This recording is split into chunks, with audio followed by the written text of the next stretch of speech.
join with those who are here other than Member Spiker, and we can see her and are happy to have her with us.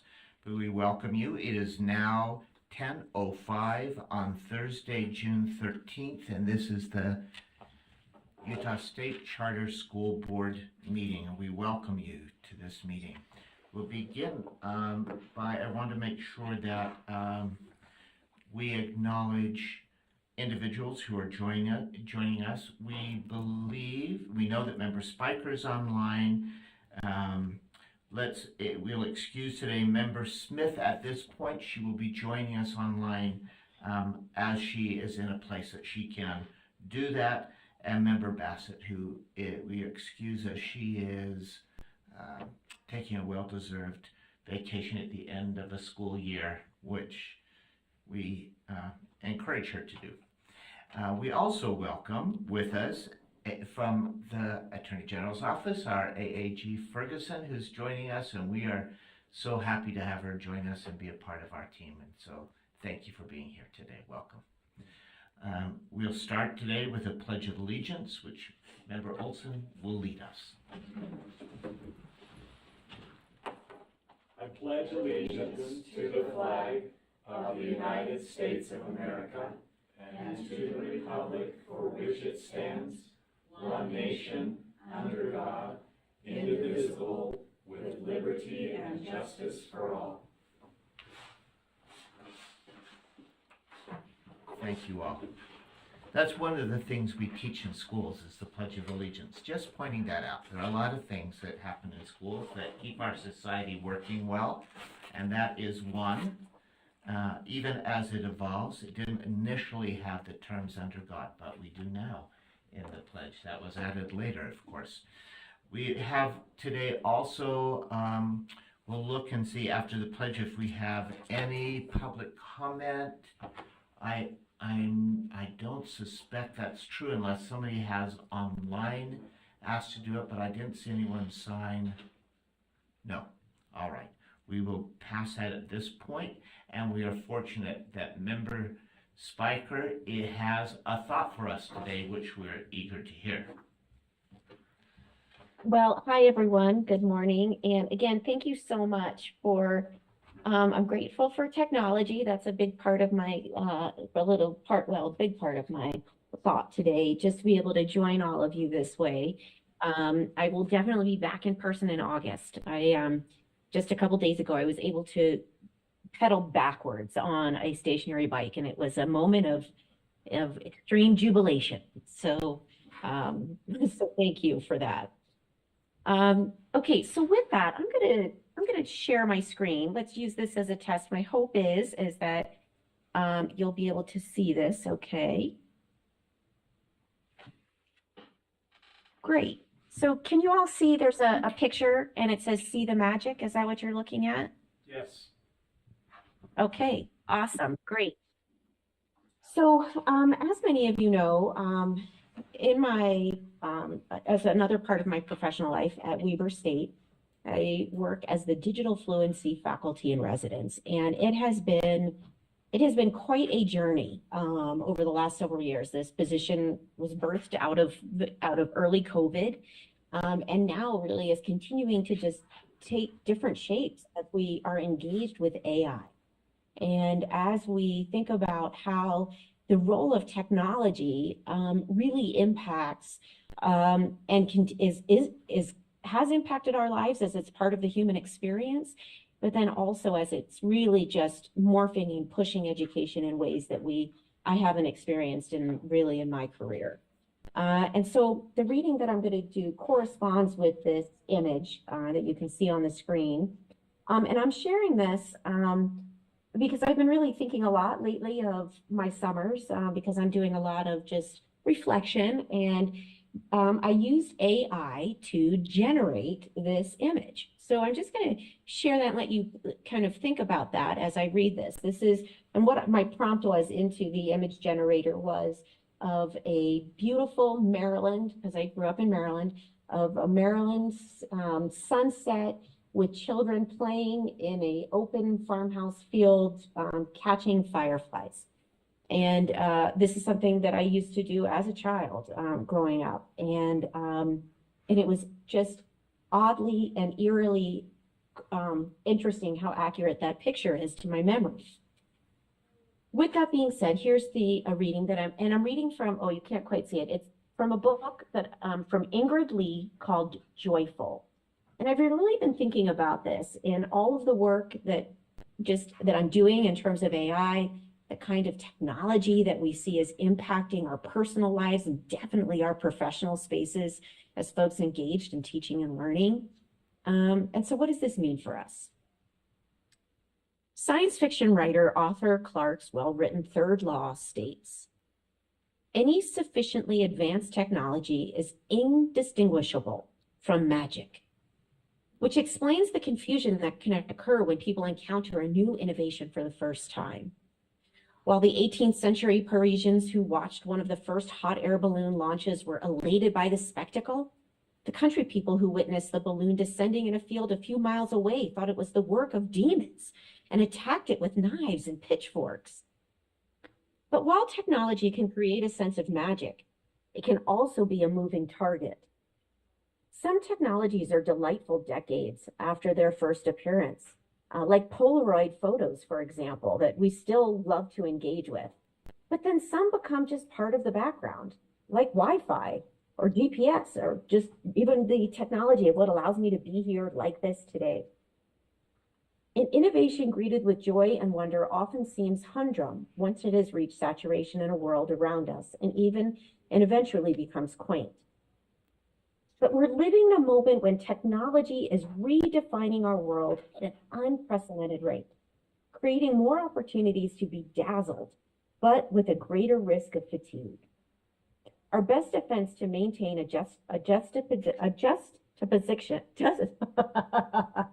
that's my nerves probably kicking in.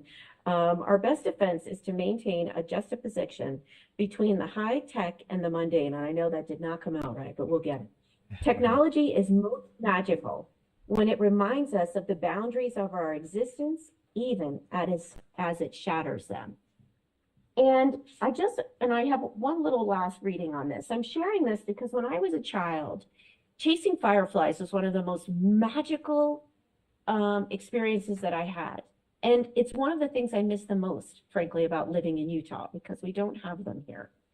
And there's something just so magical about that experience.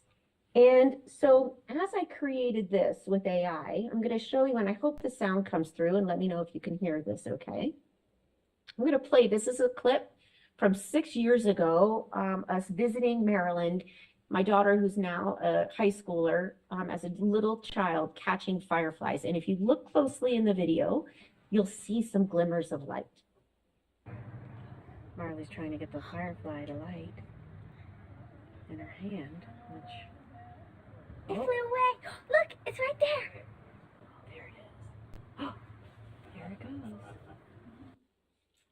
Okay, and so with that, technology cannot, even though I could create that image with AI, technology and AI cannot create that moment of magic, that brilliance of what happens and the essence of being human and how we engage with all things that are magical around us. So this summer, this is my challenge to all of us. In the cult of productivity and efficiency that rules our waking hours, magic seems like a luxury, much like daydreaming or play, but far from being a diversion. It's often a catalyst for discovery. The joy we find in magic stems from a deeper impulse toward the expansion of the mind and the improvement of the human condition.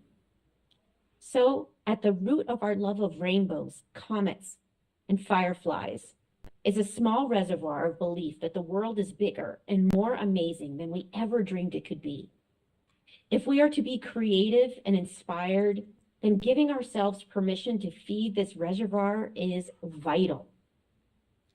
The universe is filled with magical things patiently, waiting for our wits to grow sharper. Wonders never cease as long as we are willing to look for them. So even as we get wrapped up with all the tech, please find the wonders. And thank you for this time this morning. Thank you for that thought. Thank you so much. Yeah, we will take that challenge, I think, each of us, to look for that magic and wonder as we move forward. I'm going to report back to you when I see you again in August, what I found along the way. I think that I hope can, so. yeah, I remember the first time I saw fireflies because I grew up in Utah also without them, but with students at the Von Braun Space Center, and the trees that lined the edge were full of fireflies, and I think of that wonder and that magic.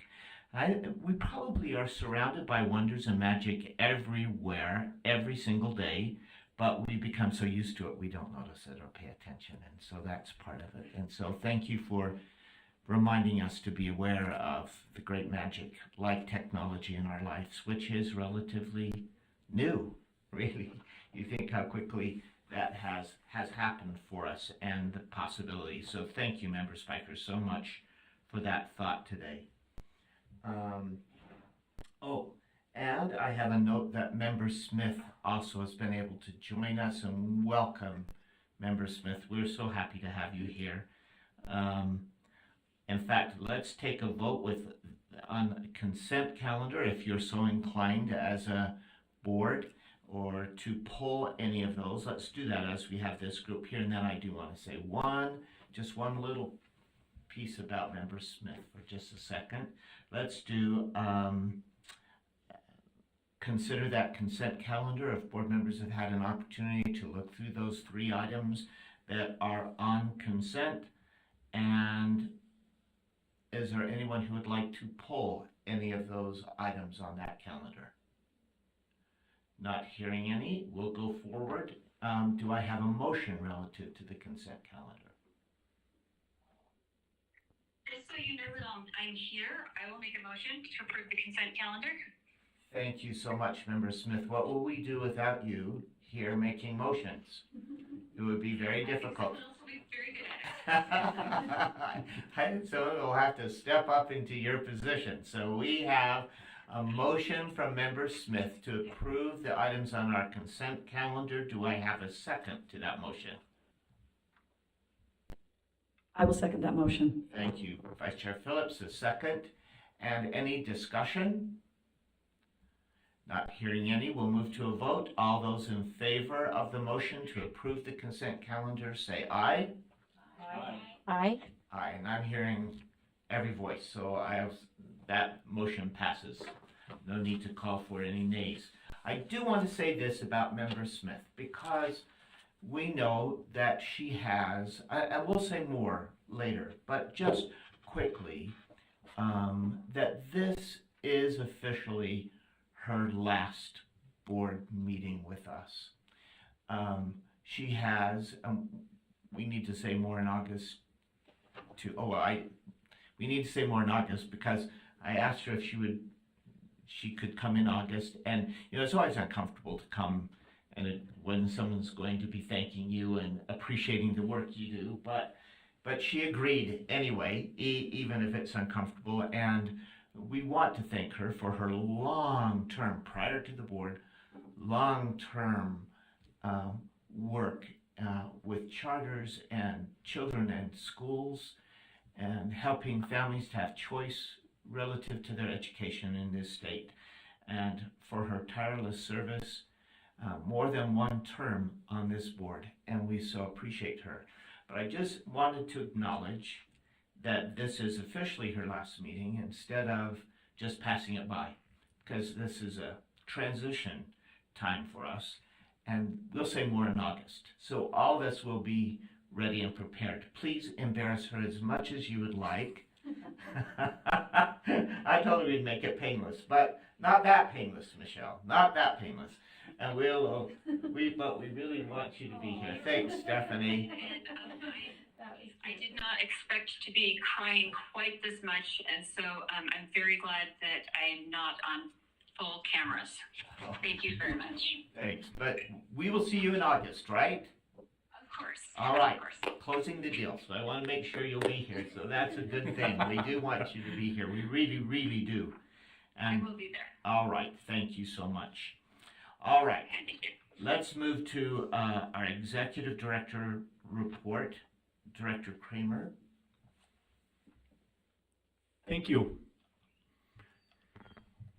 And Marie, if you could help with slides. Looking forward to giving a more brief report. We have a lot of agenda items today, and we've had 2 meetings pretty quickly, back to back, within 2 weeks or so. So I think that this will be an abbreviated, executive director's report. The first part of this was just some board updates, and Chair Bowles has already given that gratitude to Member Smith and for her years of service, and has already, I like how you put that, closed the deal to have her in person here. But that's the first board update because this will be her official last meeting to make motions and to be engaged as she's always engaged. Gratitude to Vice Chair Phillips for 8 years of service. Her term expires, and just what a leader, what a person. And so I'm sure we'll have our own celebration of sorts, Chair Bowles, for to Vice Chair Phillips when the time is right. You notice I didn't mention it, partly because I just am pushing it off until the end of the year because she won't leave us until then. So I just, held off. Yeah, I can see why. And then the next bullet point just talks about also gratitude. So recognizing that your term does come to a conclusion. However, we have gratitude for what we perceive is going to be a continuation of service in the interim while an additional board member is appointed by the governor. So that could be possibly through December 31st of 2024. I know that's something that Chair Bowles has actively been just thinking through and working on, is just the composition of the board. And we're at the mercy of the governor to make those appointments, right? And I know he also is working hard to make that. But it's gratitude for continuation of service, because it's a lot of work that you do, and it's a lot of just, you bring so much. And then Chair Bowles, the fourth bullet point here is one that I can lead out on, and if you have anything else that you wanted to add, you certainly can. And it's just updates regarding board replacement. And so what we envision happening is in August, a new member joins us. In August, Vice Chair Phillips will continue to serve in an interim period of time. And then in December, January timeframe, another member is then appointed at that time. And that's just based on conversations with some of the people that work closely with our Honorable Governor Cox. And so that's what we're kind of picking up on. And that's what we trust is what we're working towards.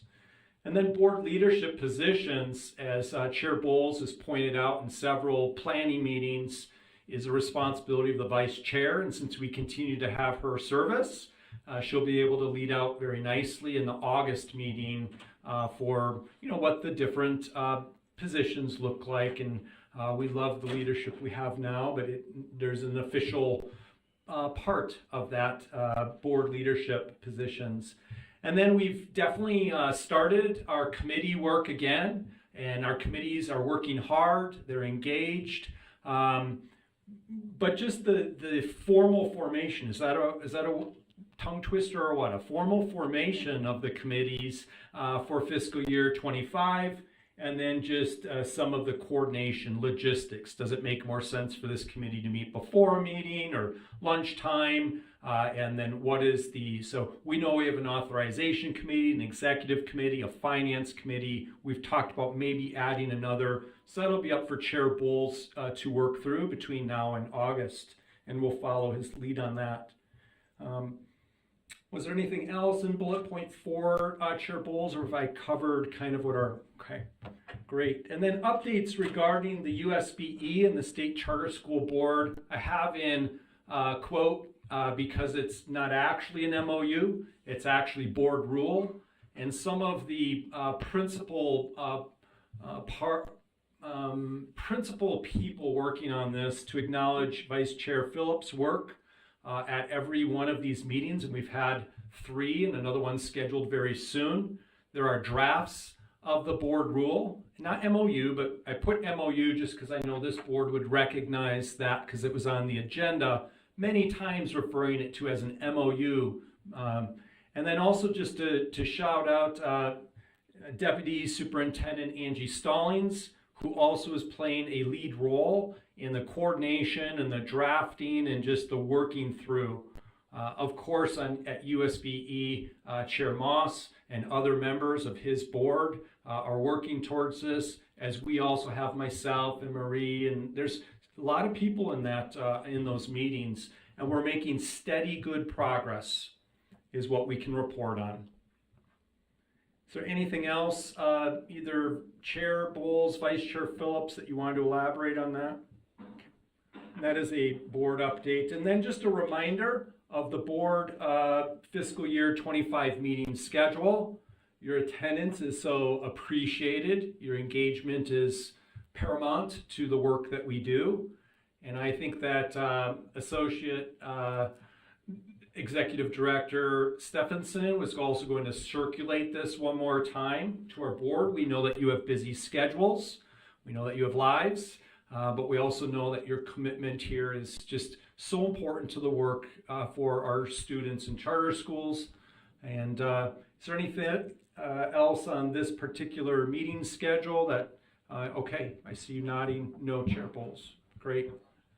So we wanted to, in this executive director's report, there are a lot of board updates that as we plan and meet for our meetings, Chair Bowles has shared. Let's get a few of these things out there.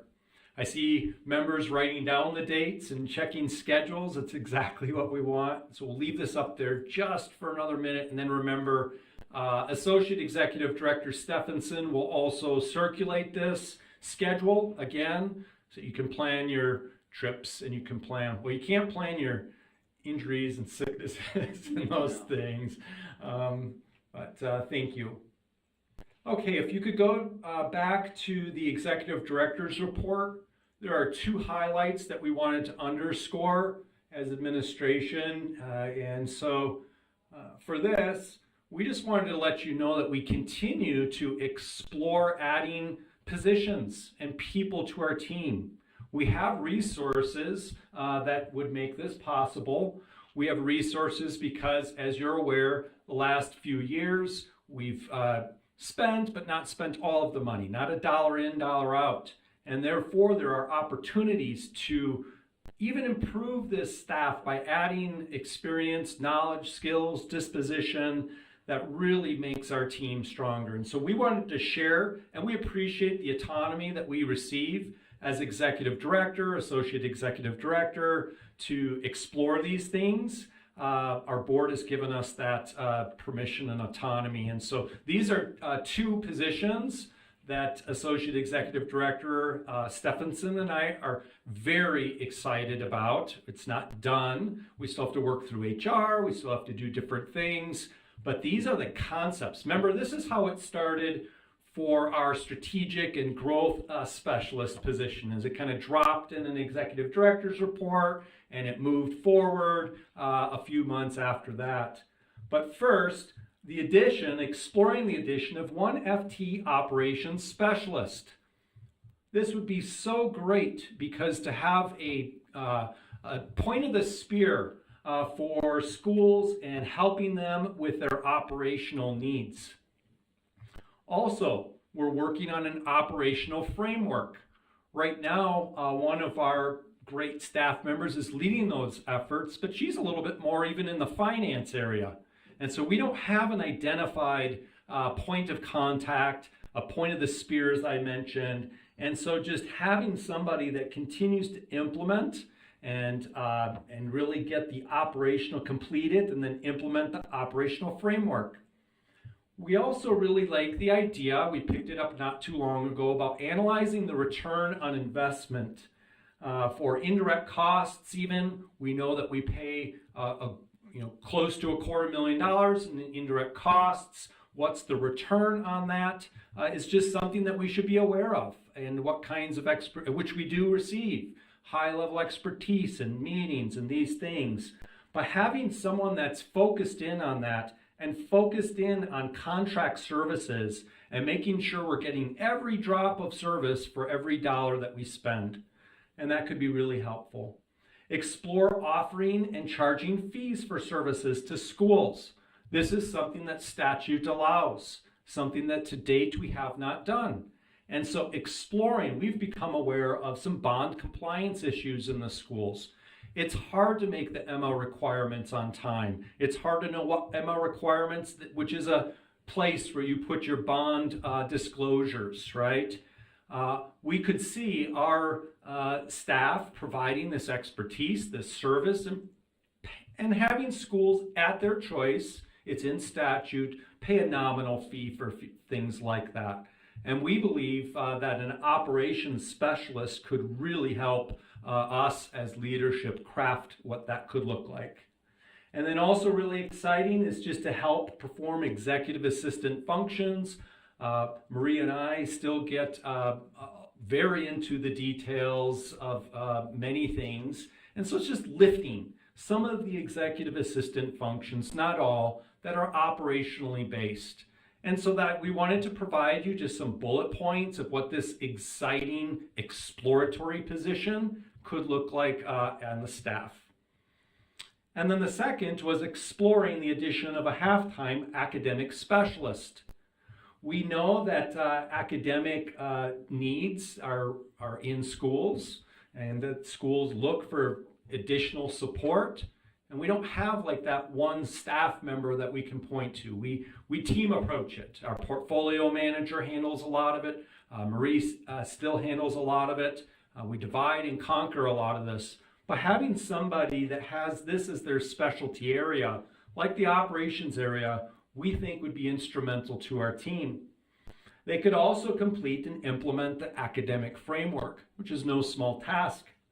And they could also become a specialist in one of the following areas. Think about being a specialist in primary with reading and all that's involved with that, or middle school and just the behaviors or engagement or math scores in reading, or high school with those things like college prep or career and career readiness. And so we see that if we added one half-time position and that they really become a specialist in one of these areas, perhaps in the future we could add 2 more half positions, and we have 1 specialist in primary, 1 specialist in middle, and 1 specialist in high school. And so we do see a budget that would support some of these. These are things that as staff we're actively working on, and we thought it'd be important that we update you on our work in this area. And so with that, we have some success stories and achievements. And I'm going to turn it over to Associate Executive Director Stephenson. Well, it's been a busy month. As we know, we attended a lot of graduations and that all got wrapped up. So not as many visits out to schools, but we did want to talk about a few great things that also occurred. Our office was able to host a lunch and learn with the Utah Fits All scholarship group. And that was open to all of the schools, the charter schools, both those we authorize and the few others that we don't.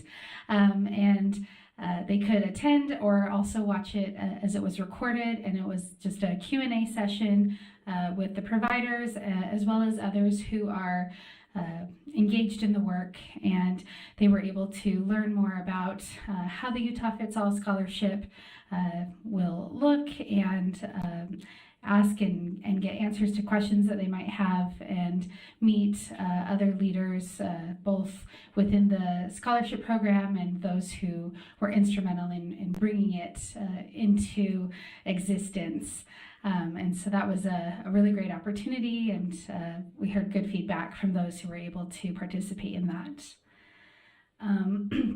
We also just wrapped up the UAPCS Charter Conference this week, and we were able to have almost our entire staff up there for the 2 days and volunteering at the conference, some presenting at the conference, some fantastic networking that also occurred.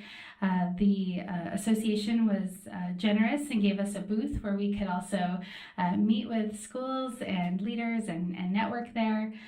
So that was really great. We were able to talk about the innovation grant that's coming out, and just a really wonderful time to be out there and be visible with the entire state and all of those who were attending.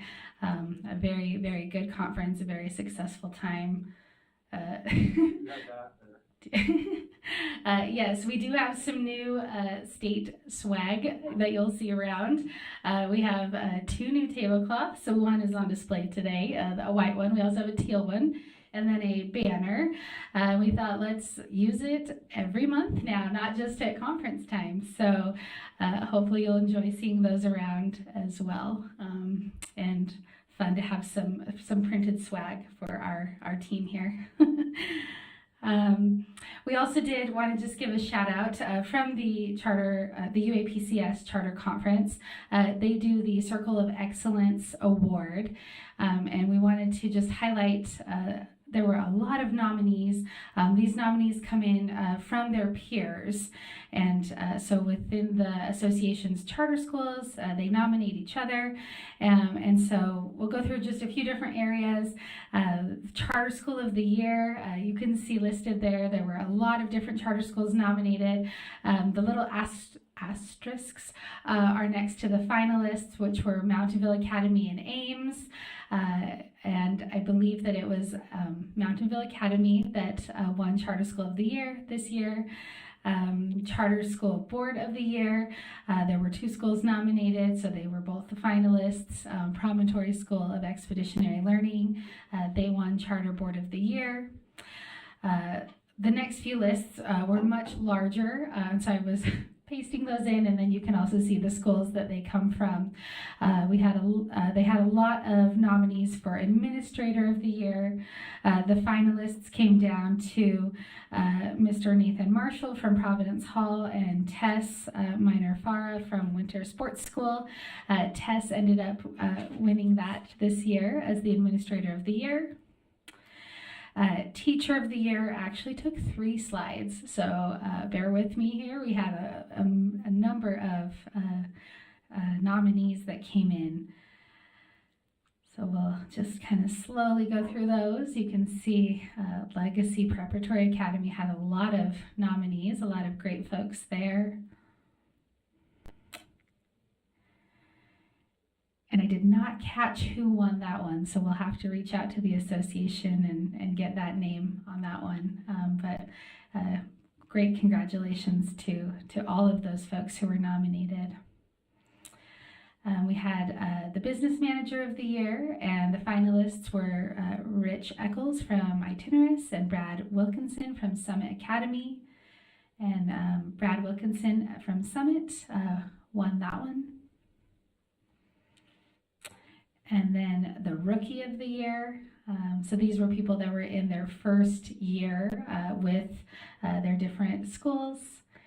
The finalists were Christine Giles from George Washington and Justin Blasco over at Vista. And Justin Blasco ended up winning that for this school year.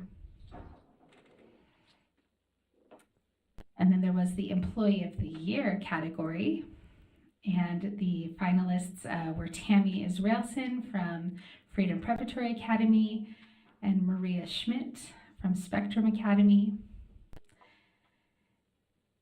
And I do apologize to both of those finalists. I did not capture which one had won that, but I will also make sure we celebrate that one as well.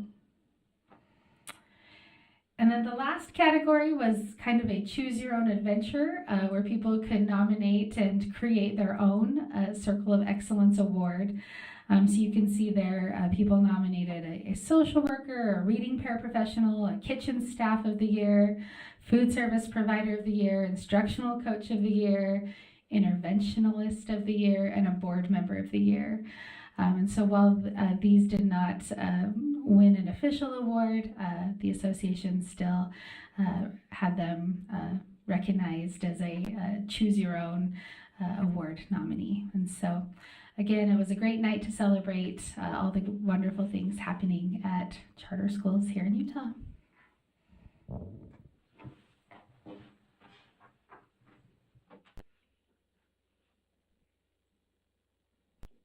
And that concludes the executive director's report, and I turn it back to you, Chair Bowles, for any comments, questions, whatever you're going to do with that. Yeah, thank you so much. A lot of update. Everyone is busy, and it's not like folks are sitting around between. And congratulations to all those who are nominated for awards and those who won awards. We know that there's a lot happening. Good work.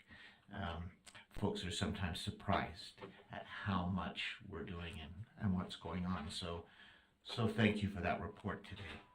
I was also online looking real quick. Do I need to have a motion for what I'm going to ask next?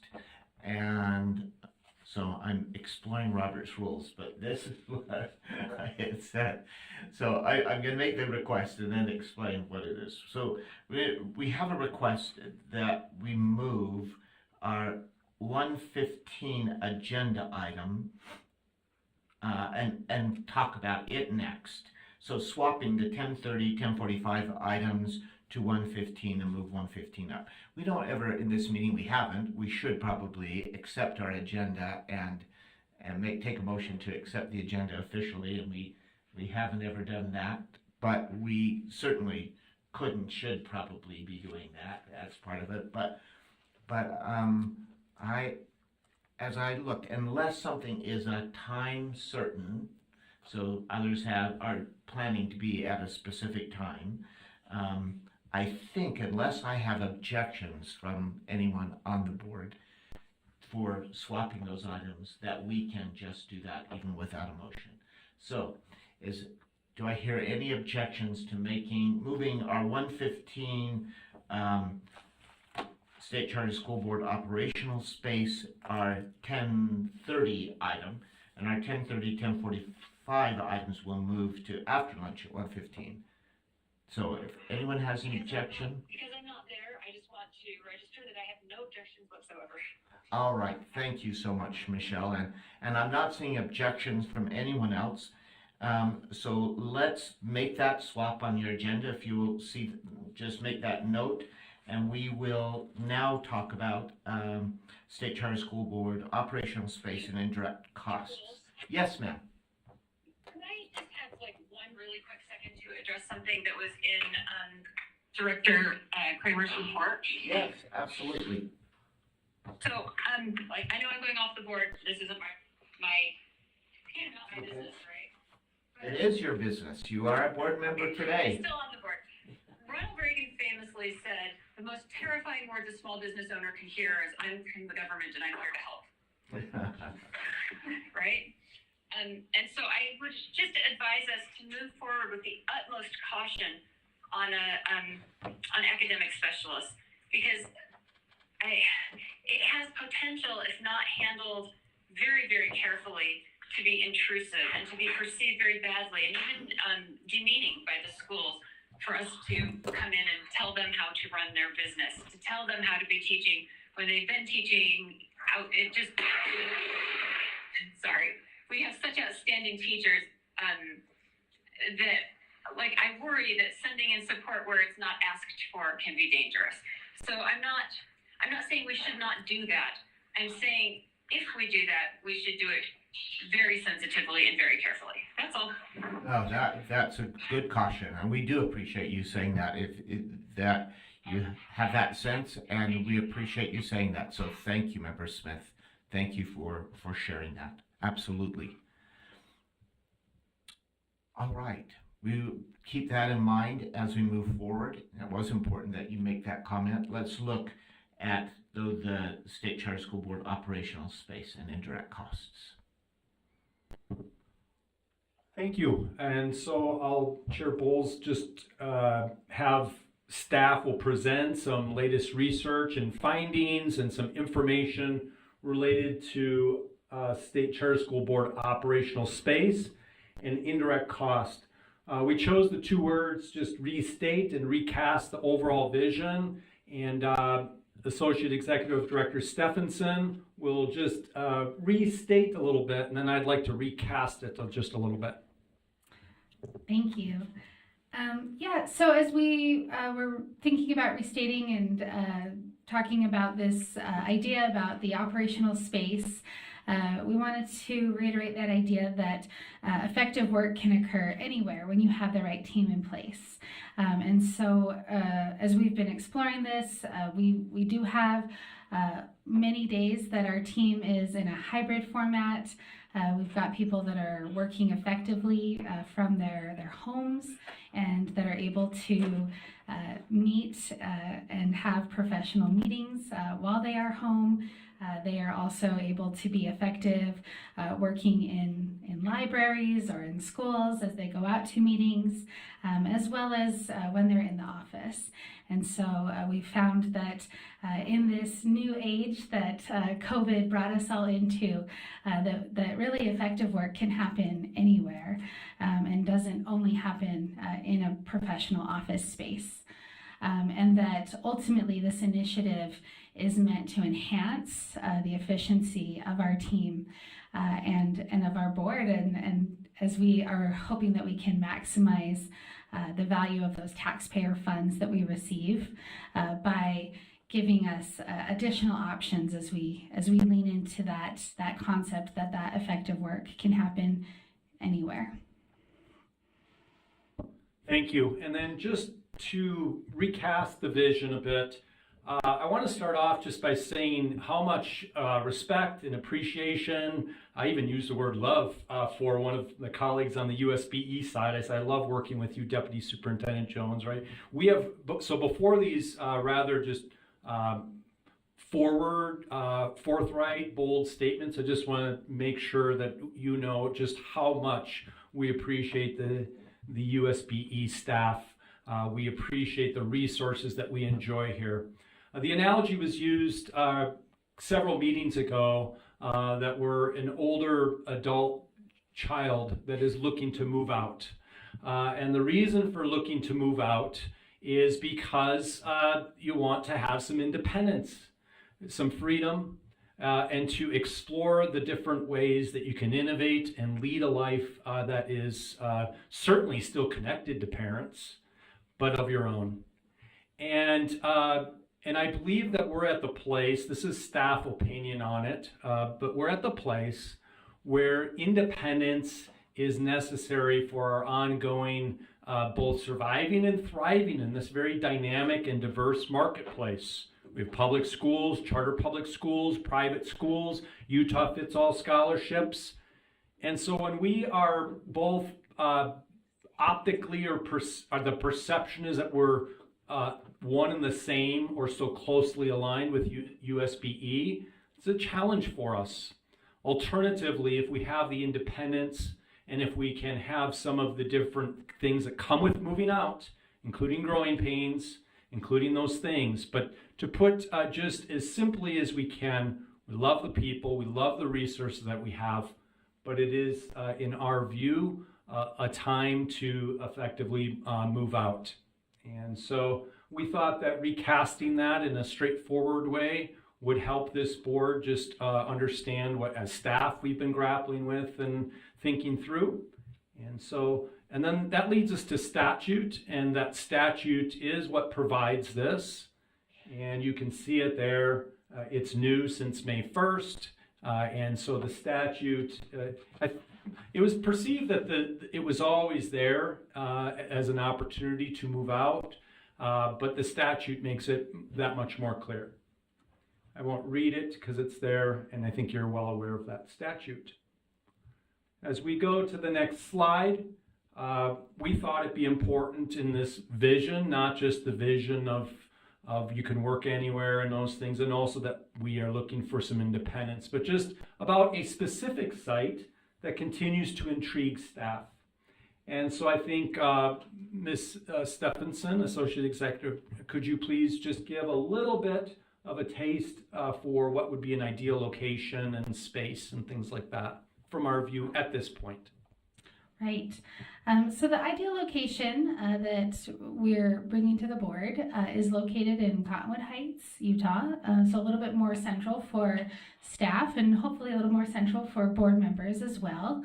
and it is right off of the 215 freeway. So again, easily accessible for everyone, and also right off of public transportation.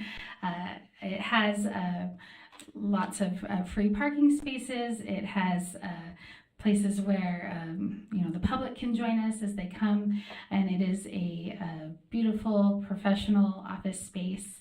There are 5 floors.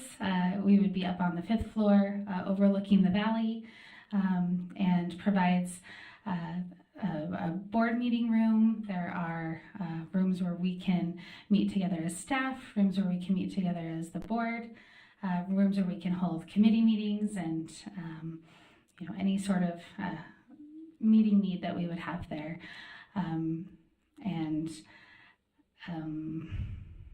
Yeah, I was gonna say, other details you'd like me to share? No, that's Director wonderful. Kramer? Just to give our board just a kind of an overview of a specific ideal location and space. There are a couple of things to work through, and we started reporting that at the last board meeting, and this is a continuation of that reporting. There's a couple of approvals that we kind of got to work through, or potential approvals to work through. And then money is always a topic when you get to this. So the next slide will address some of the different money issues related to this. But some of the things to still work through is requesting support and approval from USBE. There is what's called a Division of Facilities and Construction Management that has a lease request form that's now been completed. We're not exactly sure if that is the State Board of Education that would sign that because they're the agency that works with this. And so we would look for support and approval for that particular form as it's been completed, and we're working through that. Having a joint meeting, I did see just this morning a request for a meeting maybe an hour ago with USBE, Division of Facility and Construction Management, and the State Charter School Board. That is something, if you recall at the last meeting, it was advised that we get together, just make sure that we're on the same page. And so that's part of the request and approval part from USBE. Started talking about how it's hard to make an apples to apples comparison with where we are now with something like the Cottonwood Heights, or essentially any leased facility that we might have.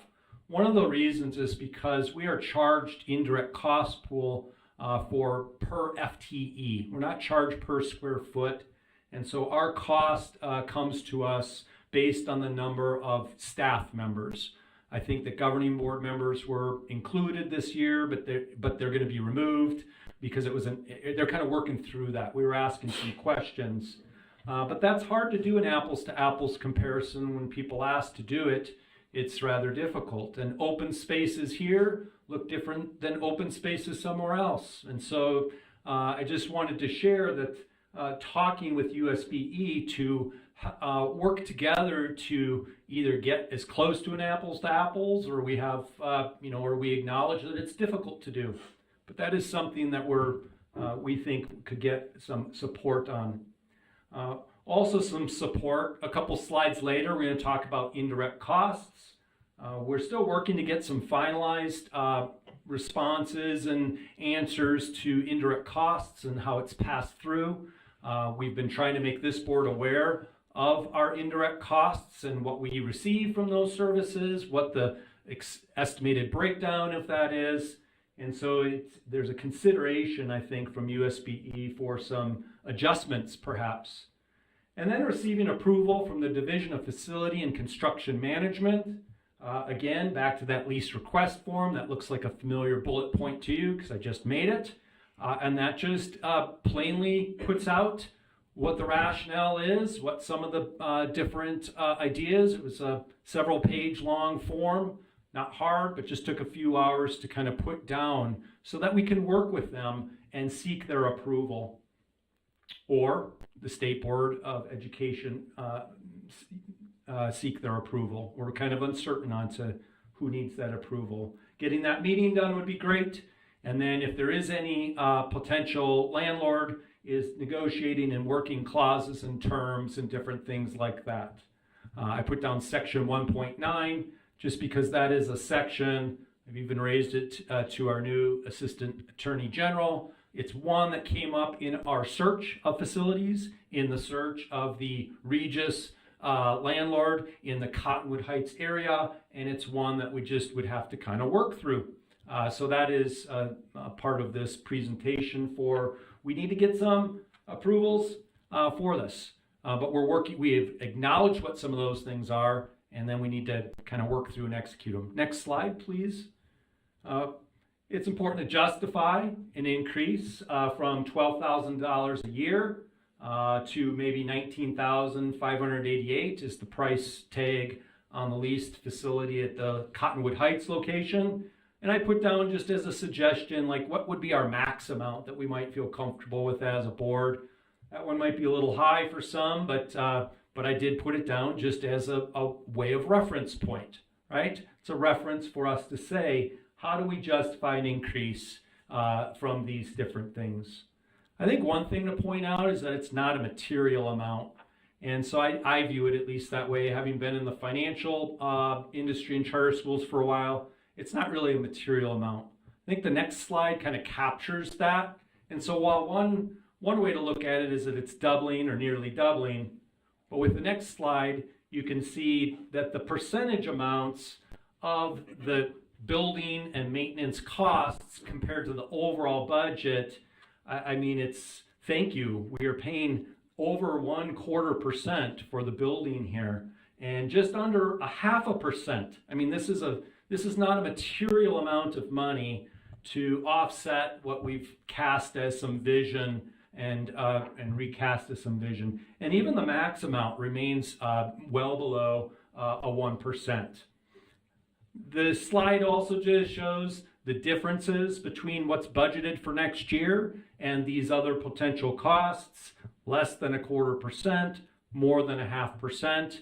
Again, the point trying to make in this particular slide is that it may not be considered a material amount. It is an additional amount, but compared to the overall budget, not a material amount.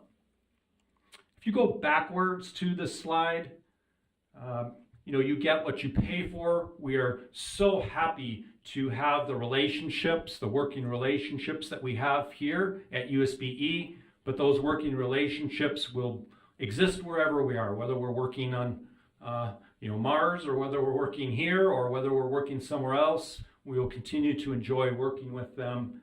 But what you get is some additional open space, a different way to us to work innovatively, independently. And so it is, these are very nice resources, and those resources at the leased facilities are also nice and even nicer in some ways. And then if you just consider, it's okay for money purposes. I think a point that's really important to make is that anywhere between $12,000 and $36,000 plus is in the budget under current expenses. Current expenses is a category. And so if the question is raised, would $36,000 be in the budget? The answer is yes. Would $45,000 be in the budget? Yes, but it may not be justified.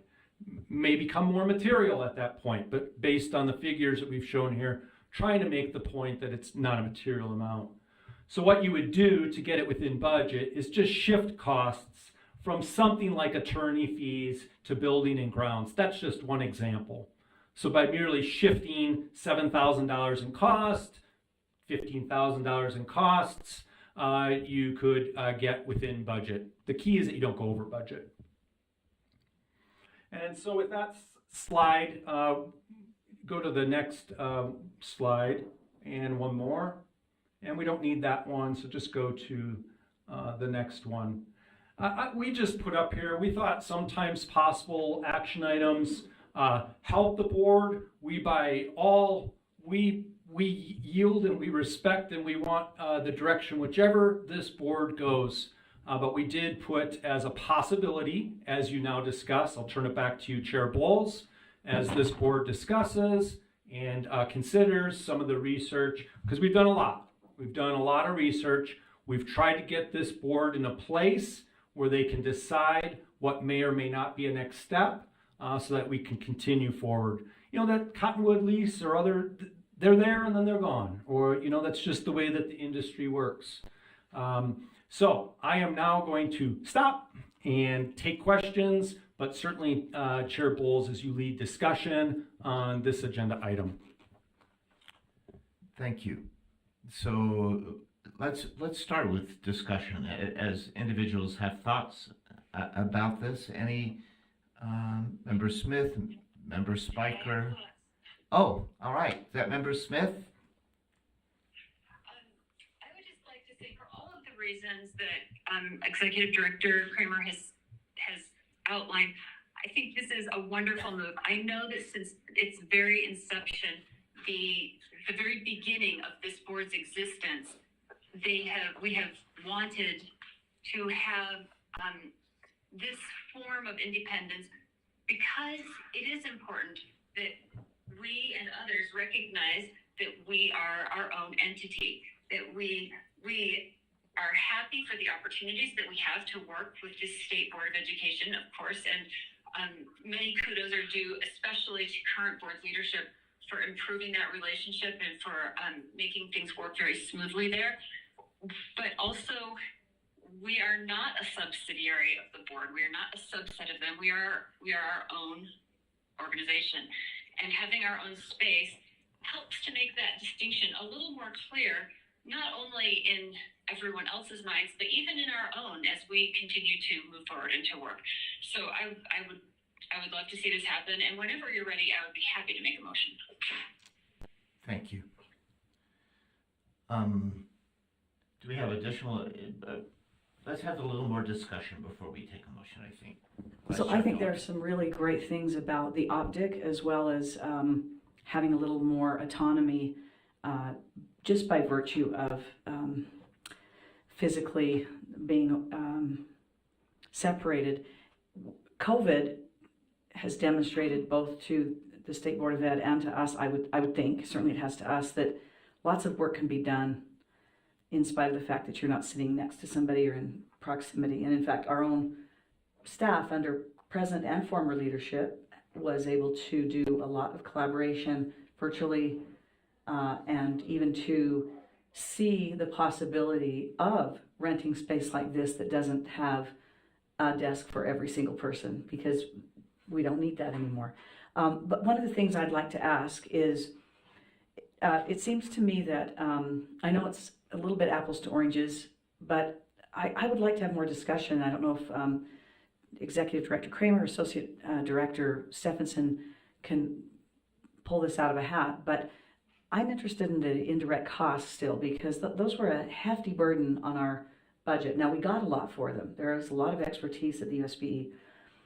And it seems to me, as I've been reviewing the documentation, that for the cost of the rental, which I see as somewhat, it could be, you know, a handful of thousands more than what we're renting here, or it can be 10,000 more or whatnot. But there are a lot of things now covered by indirect costs that would be covered by that rental fee. I would love to hear a little bit more, because I know that, for instance, not putting words in her mouth because she's standing right here and can put her own words in her mouth, but Member Cisneros had questions about that and in previous meetings, and it does seem like we actually will spend less going forward overall. Is that not the case? Will it be about sixes? I would love some more nuance there. And again, even if it's more, maybe it's worth it still, but I would love to hear the financial analysis, so that those of us who are here voting on this would feel really comfortable about where the balance between finances and services. Yeah, if I may, the next 3 or 4 slides do address indirect costs. Okay. And so it's hard to know how to keep these two items like together at the same time, or to kind of break them apart, because they're distinctively different, albeit they're very related, right? And so maybe just Ms. Stephenson, just turn to the next slide. And if this board shoots, so is literally, so if you want this as part of the context, we can continue to go forward with staff presentation on indirect costs. So okay, that'll be good then. I'll keep going. So with indirect costs, does the State Charter School Board pay this based on federal and or state regulations, or is it because it's complicated to construct and deconstruct indirect costs? This is a central question that's been asked. We continue to explore it. We've been getting good responses, good documentation or some documentation, but there's just not a final kind of word on that. And so that's an important question because when you do look at the numbers, this is the 214,300 is a hard number that's in the budget. And then the breakdown are some of the estimates based on working with the finance team at USBE. So it uses some history and then it uses some projections for the future. And so you can see that the largest of these is going to be information technology services. And the smallest is human resources, although human resources shows up in some other areas of the budget. Two of the different areas that we thought were just important because they become combined with the discussion on moving out has been support services and mailroom. Because support services actually we would enjoy at a leased facility. They have a front desk person that gives direction and things like that. And they also accept mail. And we don't mail a lot of hard mail anyway, as was pointed out in the last meeting. So combining those two, you get to $7,700. But then you can also reflect and look at the numbers. These are numbers that we've shared with USBE, we've shared here with the board and with the finance committee. And so it just gives good context for this. The next slide, I think, helps us just further present this because there are some remaining questions. I'm going to restate the question that was just asked on the previous slide because it is a central question. Does the state charter school board pay based on federal or state regulations or because it is complicated to construct and deconstruct indirect costs? We've heard a little bit of both with no final kind of say on that central question, high-level question. And then another question that's been raised is indirect cost an all or nothing proposition? Or can certain services, like the previous slide highlighted and showed, mail or support services, be kind of pulled out because it's redundant services and therefore redundant indirect costs? And so is there even that potential, or is it all or nothing, or where are we at with answering that question? Some specific questions to get to your sixes question or kind of your comment. If the state charter school board move out of USB operational space, do we have to pay the redundant services and indirect costs? And I just made this point, the total of these twos is $7,000. So if it was removed, then yes, it would be truly sixes as you referred to, or a wash or a break even. If it's not, it's still, in our view, a non-material amount.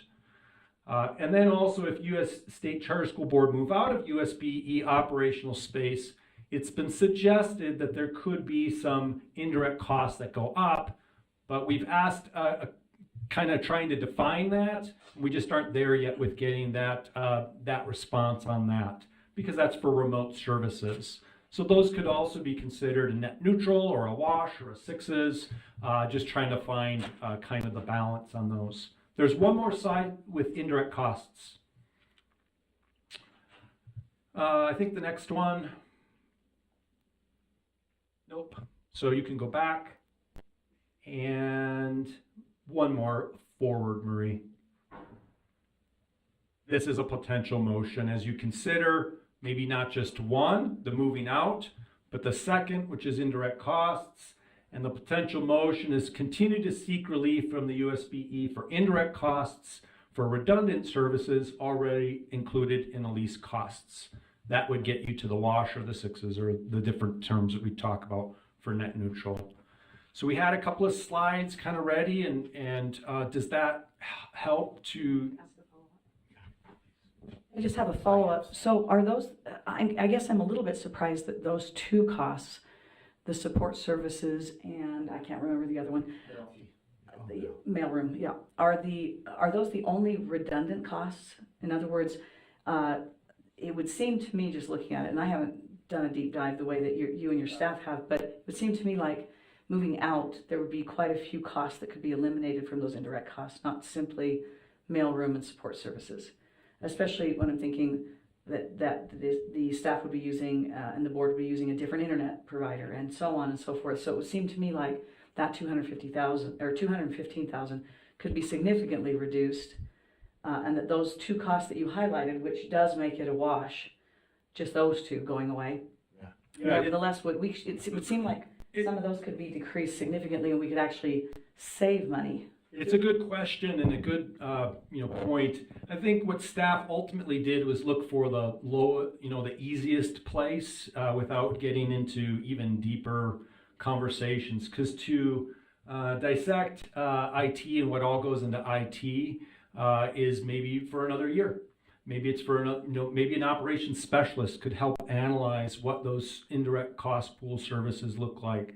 So we did take it's possible, but we don't know if, first of all, is USBE, how are they feeling about some of these things, or thinking or directing on some of these things. But we chose the two easiest ones to say that they're redundant. That helps. I don't know if it does. Stay on that chart, and I know you thought through it carefully, and I apologize that I am slow in understanding. So help me to know what those what each of those columns mean, and what each of those, like, I'm not sure what those numbers mean. So in the indirect cost pool, it's identified that there are 8 different what's called department services. So when the USBE looks at all the costs in the state superintendency, for example, or not all, it could be a portion. I might be misrepresenting what indirect cost construction looks like. Those are for the specialists. But what it does do is break down the different department services that are included in the indirect cost pool. And then it also provides the total dollar amount, because the 6630225563 is a total indirect cost pool, of which we only pay a very small portion, and our portion is represented by the third column there. Okay, I'm even going to be stupider. So tell me what it means. The indirect cost pool means what? It means those services that are very hard to identify as being, this is exactly what you get for that. So this is amount of money that USBE entire $6,630,225. That's USBE budget. Cost pool, indirect cost pool amount. So tell me what that means. It means it's those things that are not easily identified. Those services, it could be a portion of a deputy superintendent's salary, because a deputy superintendent's salary gets spread across all of USBE, and we get just a little sliver of the support and services and work of that particular person.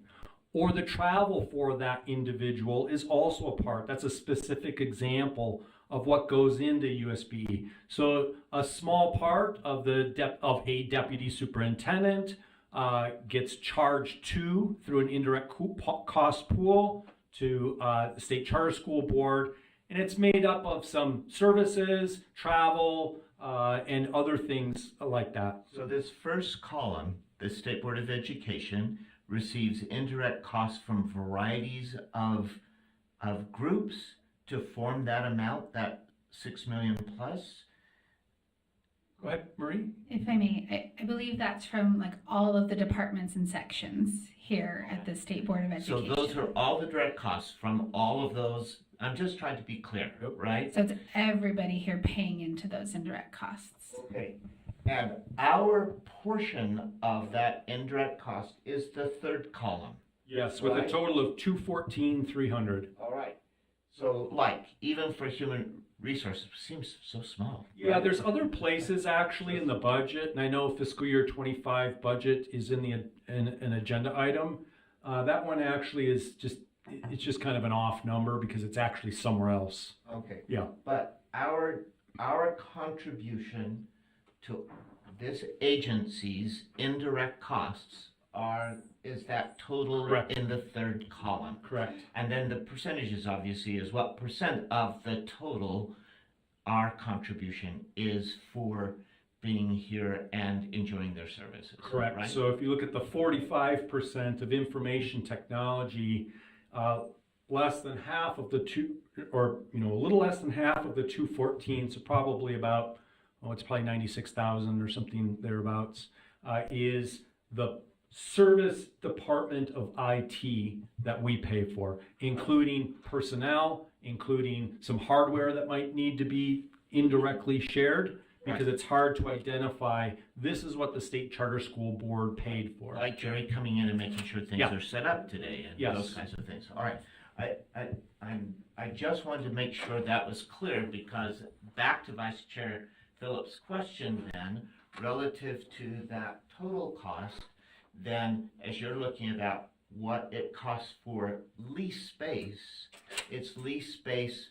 So is that is Lease space is not included that's an here. additional amount? to 12,000. this. All right. And there was some talk back and forth at the last meeting, whether it was 7,000 or 12,000. We did verify it's a 12,000. I know that in the moment we were trying to kind of correct on that, but we just verified. So there are, that was Vice Chair Phillips' point. She understood it quicker than I did, and I had to make sure I understood that there could be obviously potential savings from those additional indirect costs. I mean, we use that analogy of a child moving out, right? But then you say, oh, you mean I have to pay insurance on my car?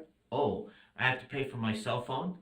Oh, And I think not that I'm speaking No, from that's- experience. the analogy works. The analogy works. And I think in this scenario that staff is presenting, we're saying we don't want to move away from all the indirect costs at this particular time. Maybe it is the right thing to do is to analyze it and look at it. But there are two that are redundant services and are redundant costs, being the front desk kind of support service position and then the mailroom part. So that highlighting, the other pieces you're saying, potentially you would still possibly need to still use some accounting finance service, and that could continue, or other pieces, and some of those may increase, knowing if we used HR service, it's probably would be more than 73, 71, right? And that number is not a good number. There's another place in the budget that more clearly gets at the HR amount that we pay, Therefore, which that's won't why go you're away. saying- What yeah. we pay for HR, we're just going to continue to pay because they support payroll and other things like that. And therefore, your point about this is complicated. There's entanglement, right? Yep. So you're on the family's cell phone plan and you move out. Does it mean I'm going to be taken off of that family cell phone plan, right?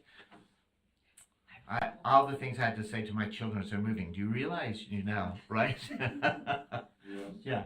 Go ahead, Vice Chair. So I just wanted to point out one thing and then ask a follow-up question to my question. So, Chair Bowles, what I was looking at here, these percentages are the percentages, as I understand it, and maybe the directors could confirm, those are the percentages of the $214,300 that we pay to those particular services. In other words, those percentages are a reflection of how much that $214,300 are for each of those services. So Correct. 45% of the 214 goes to the information technology, et cetera, of our payment.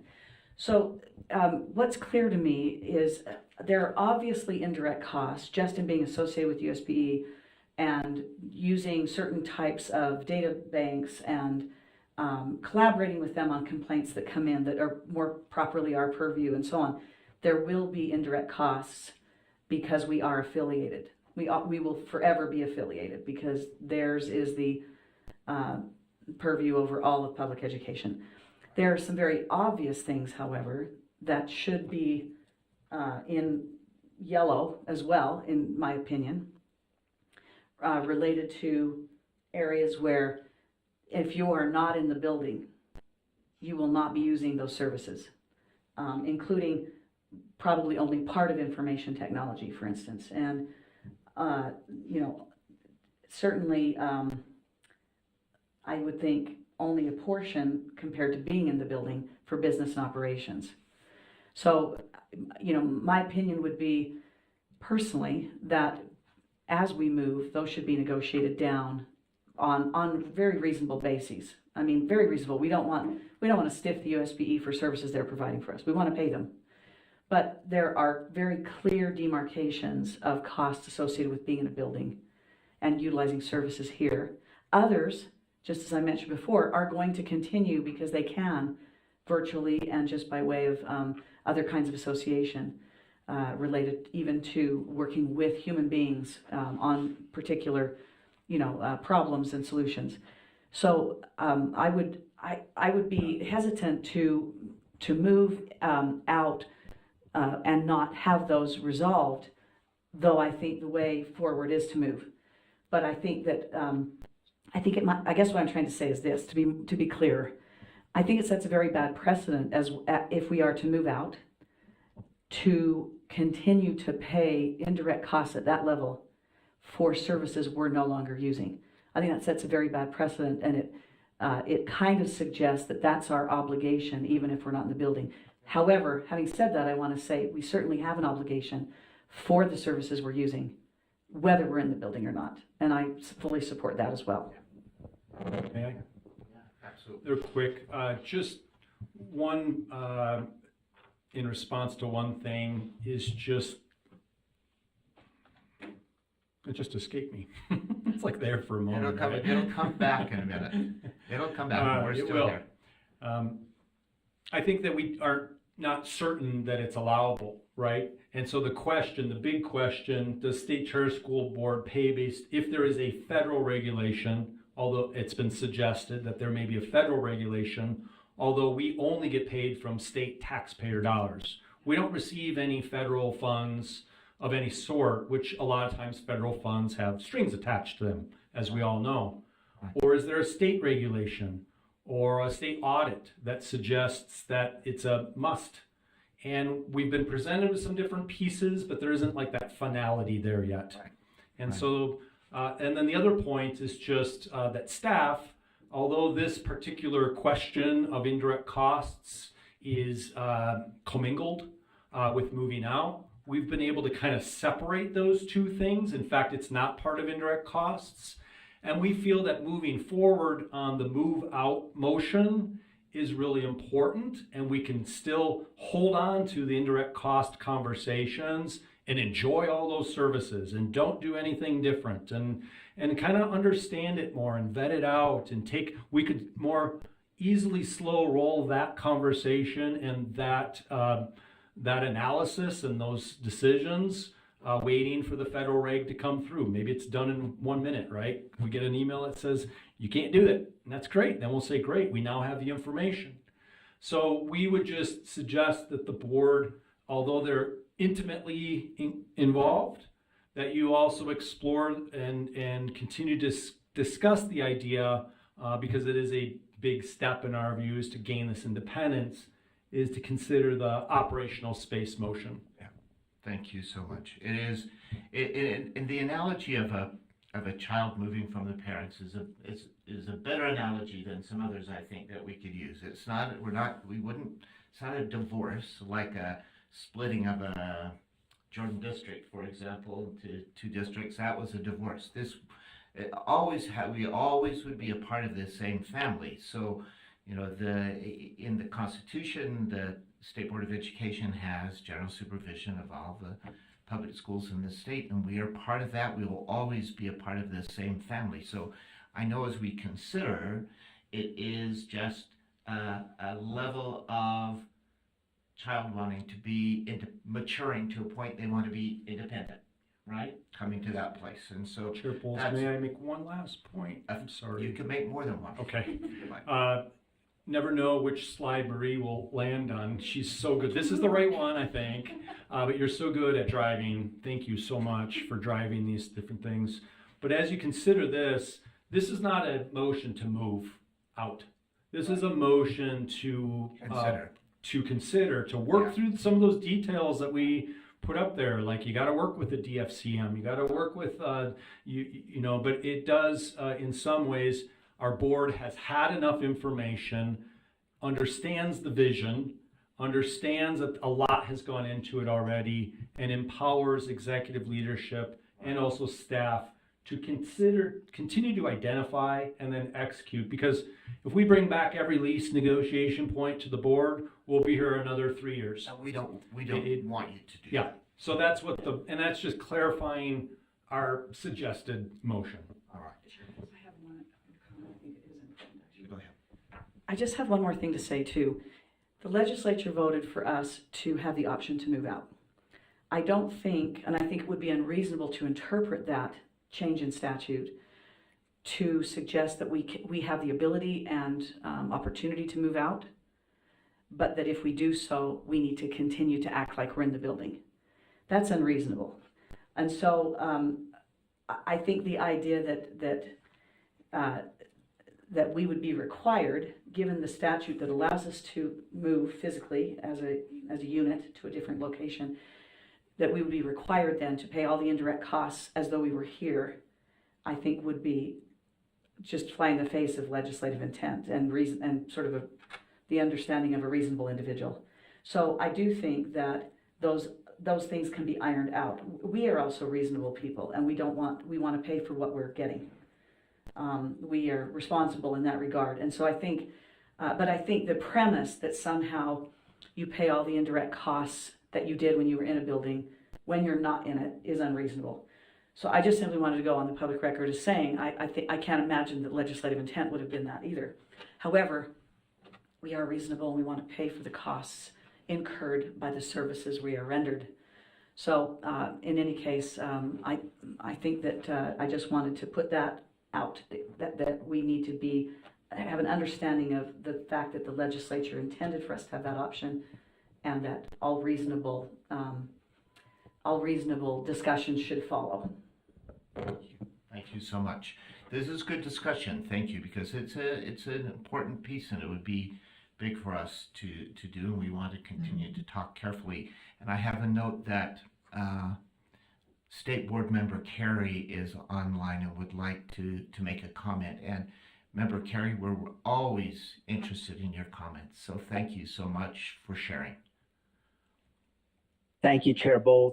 I just wanted to address something that I think Paul said earlier at the very beginning, which was, as this education marketplace opens up, there's confusion about charter schools. And I just wanted to echo that, which is, as I speak to constituents and parents in my district, there really is a lot of just confusion over, if I start a meeting and say, by show of hands, is a charter school public or private?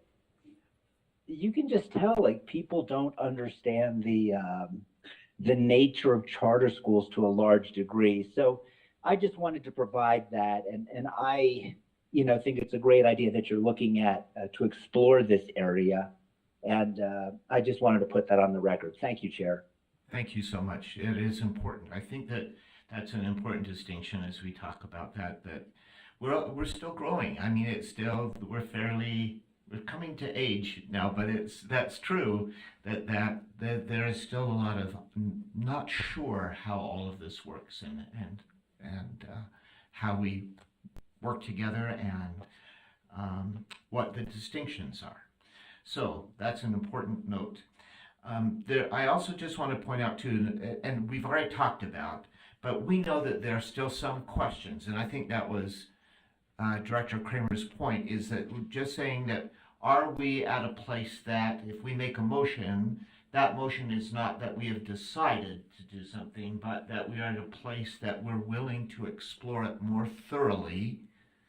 I'm saying that because, Member Smith, I know you're ready, and I'm just, so in preview of potential with that motion, there are things like DFCM that we have to know, because they look carefully at taxpayer dollars relative to facilities across the state, and they have to weigh in. There are other pieces that have to weigh in as we work out details. So just making sure we all,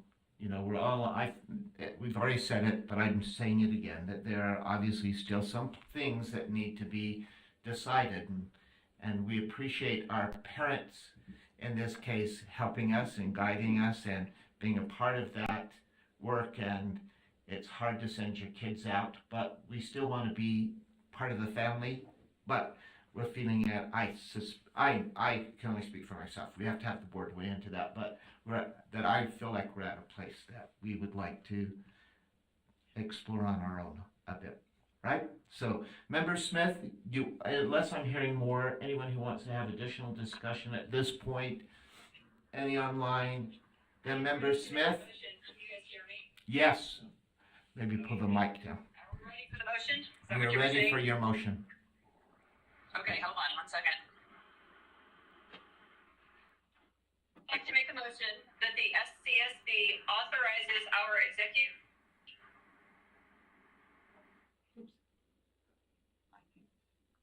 She went into a dead spot. We're used to that. We use Yeah. technology these days. Years ago, that would have thrown us off, but we know just to be patient these days. You're good. There you go. Just start begin. I'm sorry, did I cut out? Yes. Just for a Would sec. you start again? Okay, want me to Thank repeat you. it? Yes, please. Okay, here we go. The State Charter School Board authorizes our executive committee and our staff to identify and execute all details relating to obtaining our own operational space to occur as soon as July 1, 2024, consistent with today's discussion. Okay. That follows the Did we recommended get that? motion. Yes, we did. And I will second that motion. so a motion from Member Smith, a second from Vice Chair Phillips. Any additional discussion? All right, then I'm looking for a vote on the motion that the executive committee, the directors, our charter directors. I'm sorry, I'm in a really bad spot for reception. All right, so you vote. Let me hear your vote so we won't lose you and we can count your vote. I vote in favor of my motion. I would suspect that would be true. Okay. Member Spiker? It is a yes for me. Yes. Member Cisneros? Yeah. All right. I'm doing roll call just because some are online and some of us are here, so we know. Member Olson? Yes. Vice Chair Phillips? Yes. All right. That motion passes. We will continue to explore and see how things go. If I can have 1 moment, I just want You to may. thank you for giving me the opportunity to make that last motion, and I am where there is terrible cell service, so I'm going to drop. All right. We sure appreciate you, Member Smith, and look forward to seeing you in August. Thank you very much. And I want to see your shoes too. She always has the best shoes, right? Okay. Okay, so that is, we were able to complete that. We're just a little bit behind in schedule, not much, but I think we still have time prior to lunch, Dewey, to move to our 11:15 now item, Wallace Stegner Academy supplemental funding. Can we move to that? Excuse me, Chair. I didn't know if, do you want to seek any motion on the indirect costs, or if not, that is absolutely your direction, Chair. About? This guy here.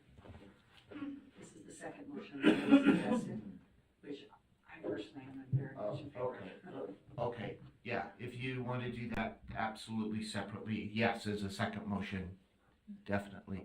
I kind of thought that, I skipped, sorry, thinking it's just part of all the exploration, but it certainly is appropriate to have a separate motion relative to that. All right. So a motion? Chair, if I may, Yes. the State Charter School Board should direct staff to continue to seek maximum relief from the Utah State Board of Education for indirect costs and redundant services. That are included in lease costs, right?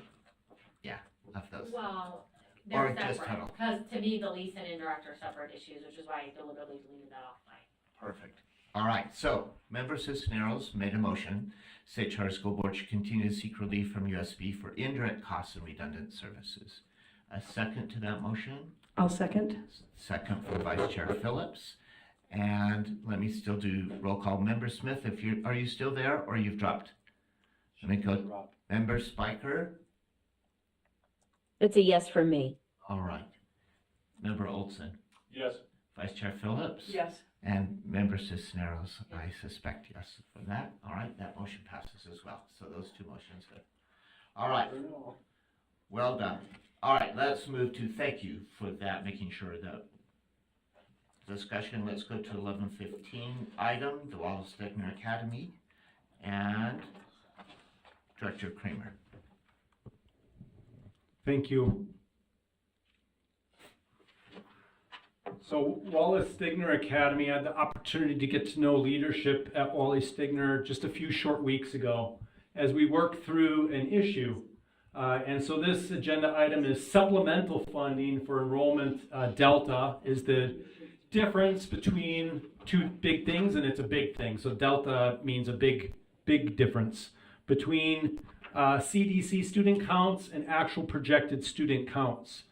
A little bit of historical context is that at the beginning of this year, so it would have been in February during the legislative session, John Hancock identified that what CDC estimates had was not aligned with what their projected enrollment would be.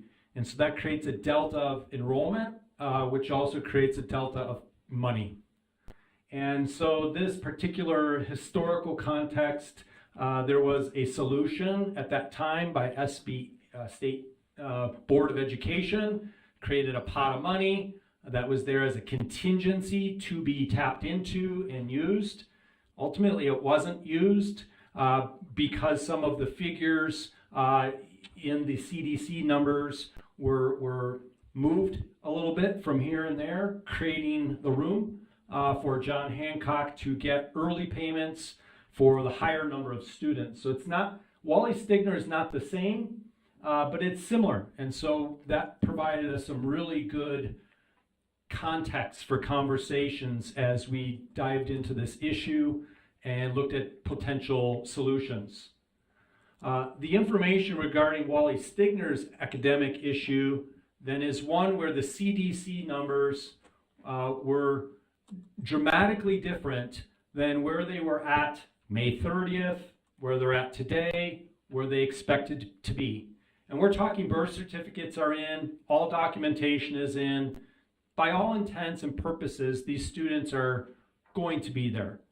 I will say that Wally Stegner takes a very conservative approach as I worked with them to enrollment projections, even over-enrolling, knowing that not all students are going to be there on the first day.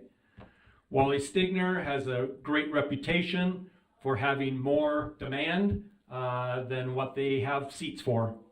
And they've developed that reputation, and so that's a part of the information regarding Wally Stegner's academic issue. Now, Wally Stegner has cash in their reserves. They have some millions of dollars of cash in their reserves.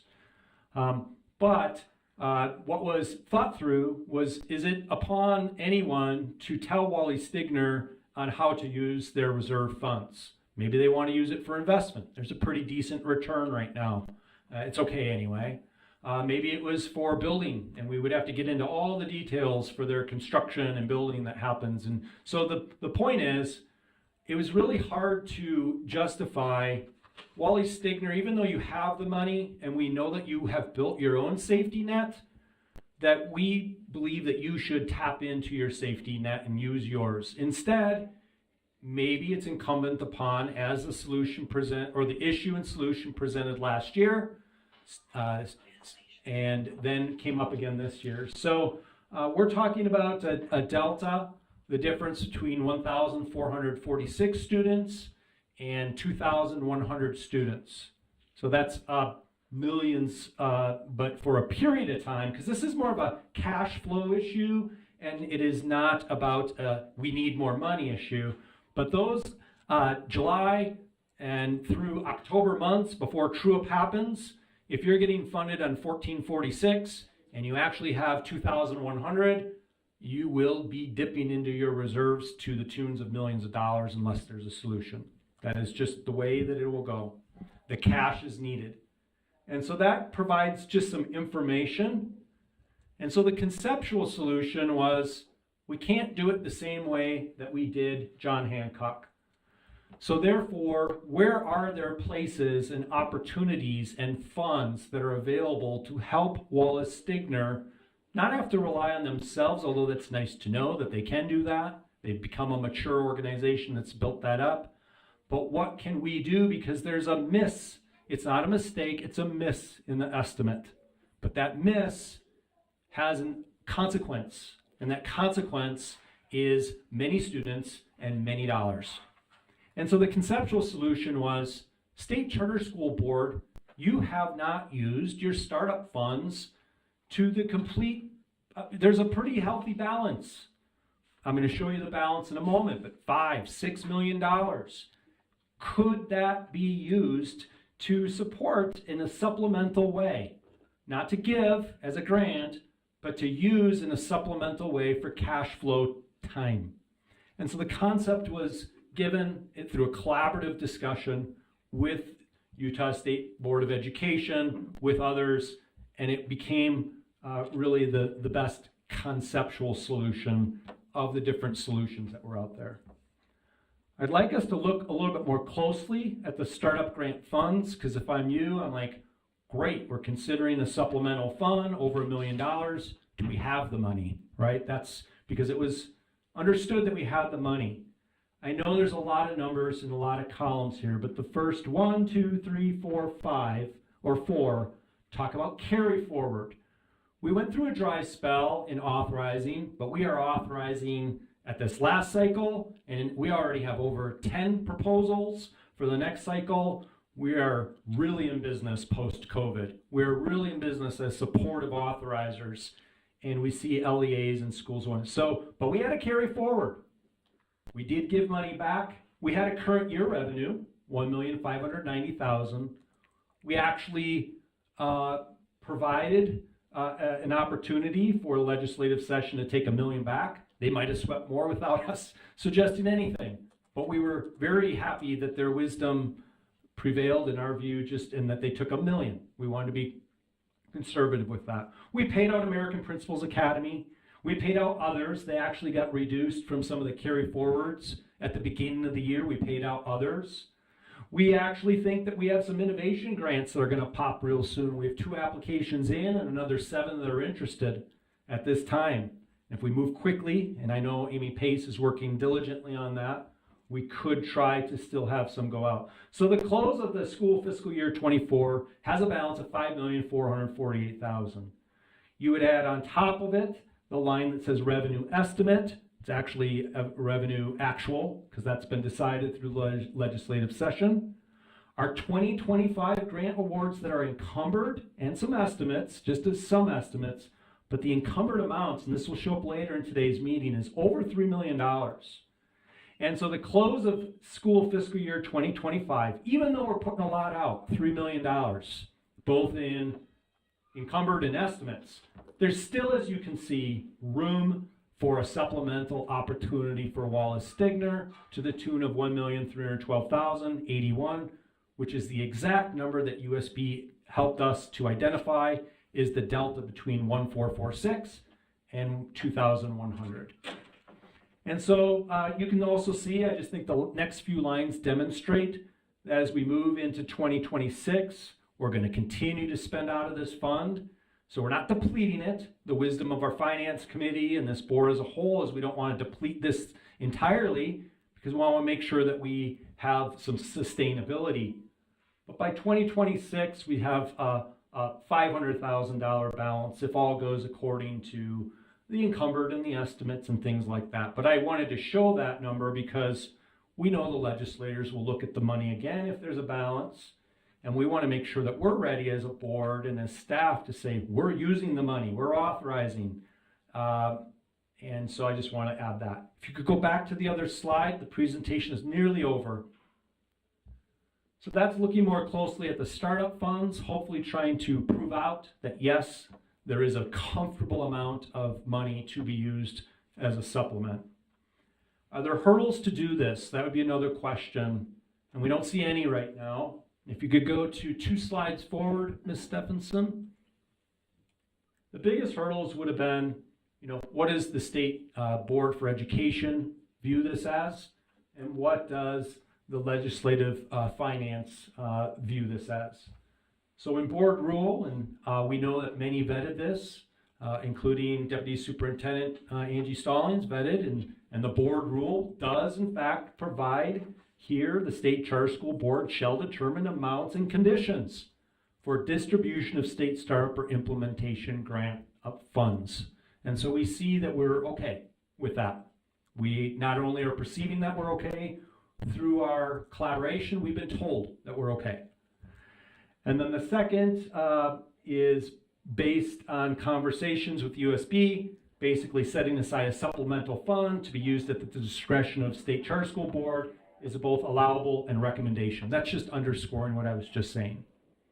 And the last bullet point here says, moreover, it was also communicated from USBE to State Charter School Board that using startup carry forward balances to bridge the gap for Wallace Stigner Academy until November 2024, that's when true-up happens, would be Utah's legislative fiscal analysis preference for a solution.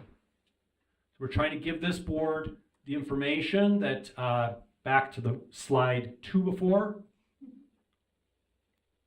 that the hurdles to do this are none. And so at least, there's still always a little bit of work to do, but staff always does that mopping up and working. And so the practical solution is to do this. From staff's view, having an agreement and a memo, and I would like for you to pull that up if that's okay, Ms. Stephenson. I know but this agreement and memo is the same type of memo that USBE used. Remember, the context is when John Hancock got into a pinch last year. So they gave us the template, and we borrowed a lot of the language. If you can humor me, because we didn't have time to drop this into the board agenda item in time, I'm going to read really fast. As we approach the start of the next school year, we want to continue, this is draft, communicate our plan with you to temporarily fund your estimated growth in accordance with the Utah State Board of Education and the Utah State School Board direction.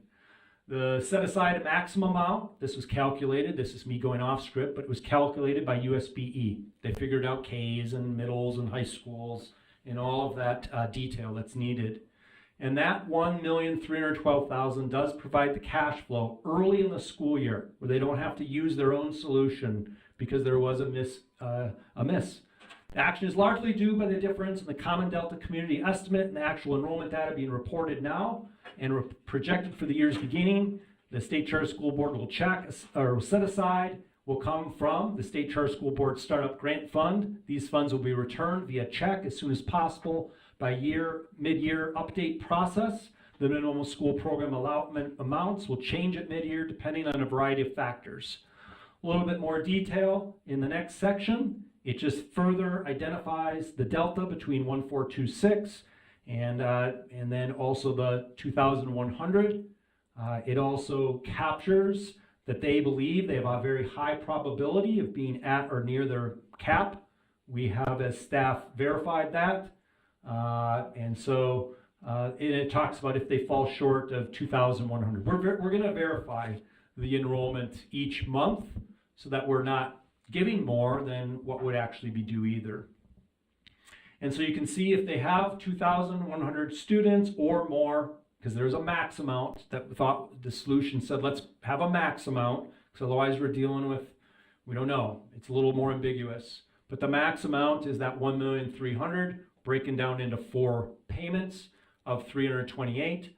I'm not reading the letter anymore. I'm just going off script. I'm just going off. But it's based on verification, and it's based on a precedence, not identical to John Hancock, a form that is near identical. We've had conversations with the USBE that they help support this. This is one of those things where indirect costs, thank goodness we're paying those indirect costs, and that their expertise gives us this particular area. So that is the letter as a draft. The other letter that was drafted last year was titled and signed by Deputy Superintendent Jones. So we found that that would be the right signature on this. Back 2 slides, or back to the slide deck. I'm almost done. So we talked about the agreement. And next slide. And we've done that. and we've done that. And then we do have a suggested motion because it is a little complex again. We've had to work really hard. We love working with Adam and Anthony, the co-leaders. I think one of them is on the line here too. So Chair Bowles, I did see one of the co-leaders. They have a co-leader model like we have a co-leader model over there. So with that, you can read the suggested motion in action. This is one that would represent putting in place the solution for the issue that we've just reported on. Thank you for that work on behalf of a school that needs that help and that detail. Let's take care of first this immediate problem for Wallace Stegner Academy. Then I have another question I want to ask following that, but let's start with that. And I think that we need to make sure that everyone understands. So the proposal is using startup funds, 1.3 million approximately, that we will make up the difference for Wallace Stegner Academy from what the plan is for them to receive and to start up the year to what they need to start up the year. At 1.3, when they have had, after October 1 counts, we verify where folks are around November, when they have, then that money is forwarded to them for the actual enrollment. I'm verifying that 1.3 that we have forwarded to them would come back to our startup funds. Correct. And you said that, so that 1.3 would come back to the startup funds, so we would still November, December. have that in startup funds. It means that between July, November, so, we would encumber that money for Wallace Stegner. Actually, they would have that money and they would return it after that. So that money would still come back to startup funds. Okay. And Ben Leishman is happy. That makes me happy too. That's good. All right. All right. With that clarification, is there? Let's take a motion first, and then any discussion after that, if we're ready. Would someone like to? Is ready for a motion? Member Cisneros, thank you. I want some guidance, so because if we're gonna tackle these as two separate things, then that write-up needs to be broken so that we're only dealing with the Wallace Stegner issue. Am I understanding that right? Yeah. So I would actually start out as one time. Is that what we're all comfortable with? Yeah. I'd like to make a motion that as a one-time exception to the startup and grant process, the State Charter School Board will set aside and use a portion of the startup and implementation grant funds to remedy Wallace Stegner accounts issue as presented and discussed in this agenda item according to the amount and conditions established in the memo/agreement. All right. All of you seeing that as a motion, thank you, Member Cisneros. Do we have a second to that motion? I can second that. This member. Great, thank you, Member Spiker, and a second for Member Spiker. Well, I remember Olson. You can have the next one. Hey, no worries. You're good. You're good. No worries. That's good. Now, any discussion? Any further discussion, clarification? Member Olson? Yeah, so I just want to confirm then. So effectively what we're doing is we're giving a short-term bridge loan to the school out of this fund, and the funds will be returned back to the fund, the account that the funds are coming from. And this has all been cleared with legal counsel and whatever powers that be on this. The last question, yes, is that we do have assurances from USBE and their conversations with LFA. And so, yes, it has been cleared. Now, the other question, we've stayed away from the loan, even though essentially it is a no interest loan, right? But we've stayed away from it just so because we also have a revolving loan account. And so we tried to choose some language to just make sure that it's not getting confused with another pot of money that is out there, which is a revolving loan. But you are correct in saying it's a short-term bridge, no interest loan. Because the funds are there. Thank you. Any other members on that? All right, Vice Chair Phillips. So a comment and then a question that goes along with the comment. It goes along with what Member Olson has asked as well. So I just wanted on the public record that what is happening here is that when a smaller school or a certain size school really gets big through an expansion or a satellite,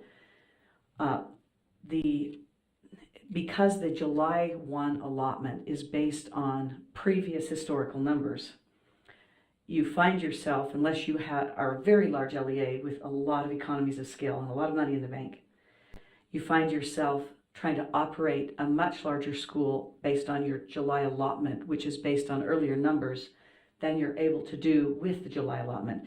And even though those numbers are trued up, the allotment really doesn't come until December. So it's about 6 months that you'd be running tight, unless you are, again, very large and have quite a bit of money to slosh around until that allotment comes in. So with that in mind, I think this is a wonderful solution, and it also means that we don't have to go through heroics at the state level, because there even is some statute that suggests the legislature in circumstances of expansion and satellite would allocate additional money, but that's cumbersome to try to get that thing done. And this is, I think, a very practical solution, as you've suggested. But to Member Olson's, sort of somewhat stated concerns, I'd like to ask the question, it sounds, whether or not it is accurate to say that this bridge money, as it were, avoiding the word loan, would be then reimbursed to the SCSB, our group, based on from the USBE's intended allotment in December, true up. In other words, the true up is happening essentially in July for this school rather than December. And so my guess is that the monies will actually flow from the USB to the SCSB. Is that correct? Or is it going to be distributed through to the school and then come back through the school? Because I like the first option better. Yeah, it is a detail that we are relying on the USBE finance to help through. They have ways to get the systems and the money to go where it needs to go. And so the one caveat is that it is requested specifically to get a one-time check back to make everything accounting-wise work. But they have also assured that they'll make those payments July, August, September, October, not in November. We had to put some parameters around this solution. One was the max dollar amount, and the other was the cash flow months that are probably most impacted by this issue. Yes. Well, I want to make sure that however it's done through USBE, through the school itself as an LEA, that it doesn't put them in a hardship, that they're not required to give us back money until they actually receive it, which typically, again, it's typically in December, but some parts of that allotment will come after the holiday. And so we want to make sure we don't put them in a position by our timing and our structure of this. And then just to comment as well, this is a school that has been up and coming for a long time, has served a lot of students, and especially students who have come out of circumstances that might suggest they need remediation for academic achievement, or they're at risk for academic failure. And this school has done such a great job of addressing the needs of students in this category and really helping them to achieve. And I like the fact that this is one way, as an authorizer, that we are demonstrating the bilateral nature of our agreements with these schools, so they can come to us when they're in a bind, and we can come up with reasonable, even if unprecedented, solutions to try to help them to succeed. We're the ones who approved this satellite. We're the ones who approved their expansion. And so not to just approve and walk away, but to say, we're in this to help you solve stuff that comes up. It's logistic. It's just logistics. It's just timing. It can be addressed. And I just appreciate that our staff has worked so hard to address a concern that we have the power to address, and particularly in our collaboration with the USB. So thank you so much. May I make a quick comment? Absolutely. Just love the comments, but the school is really easy to work with. Adam and Anthony as co-leaders, and then a shout out to Red Apple. They are the financial advisors, really pulled together on this. And we did as staff, I also like one part of your comment, worked hard to give the flexibility to when that payment is made back, and also to reduce as much burden as possible. And so the verification points are natural enrollment verification points, not adding more swap in of budgets or cash flows, which would have been another possible solution. But we moved in the direction to try to keep the administrative burden as low as we possibly can. And I think your comment gave me the opportunity to just kind of make that point. Thank you. Additional comment, I, Ms. Stephenson. I just wanted to correct for the public record that Academica West Thank you. is their Thank you. business manager. Those two are both great service As providers. opposed to and- Red Apple. Yeah. Yeah. Yes, thank you. One other quick comment. Please. This is more, maybe this is a question, but I'll just share it as a comment. Is this something that is going to be a recurring problem for us then? And should we not be considering exploring a legislative fix? Maybe you are already. Your explanation, Vice Chair Phillips, was really helpful about how this came about. And it just seems like something that could be tweaked. And we don't have to do it today, obviously, which is your point. We can do this short-term solution, but it seems like we're going to have continual problems with this, with expansions. And if indeed we're spending down that fund to $500,000, it may put us in a bind the next time someone calls to us for a similar fix. Right. Or if there's more than one. And that's what I was saying. Let's take care of the solution. And I think we should then have a discussion about why we are at this point. So if we take care of the solution, then we say what made us have the problem in the first place. Member Cisneros, something in addition? All right.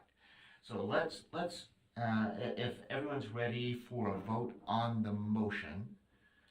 Maybe I just make one comment about this. Yes, really quick. Yes. So there actually is in statute a solution, but it sits with the legislature and it's very clunky. When we were working with John Hancock Charter School, we found that solution in statute, but nobody actually wants to execute it. That's what we found too. Even the legislature doesn't.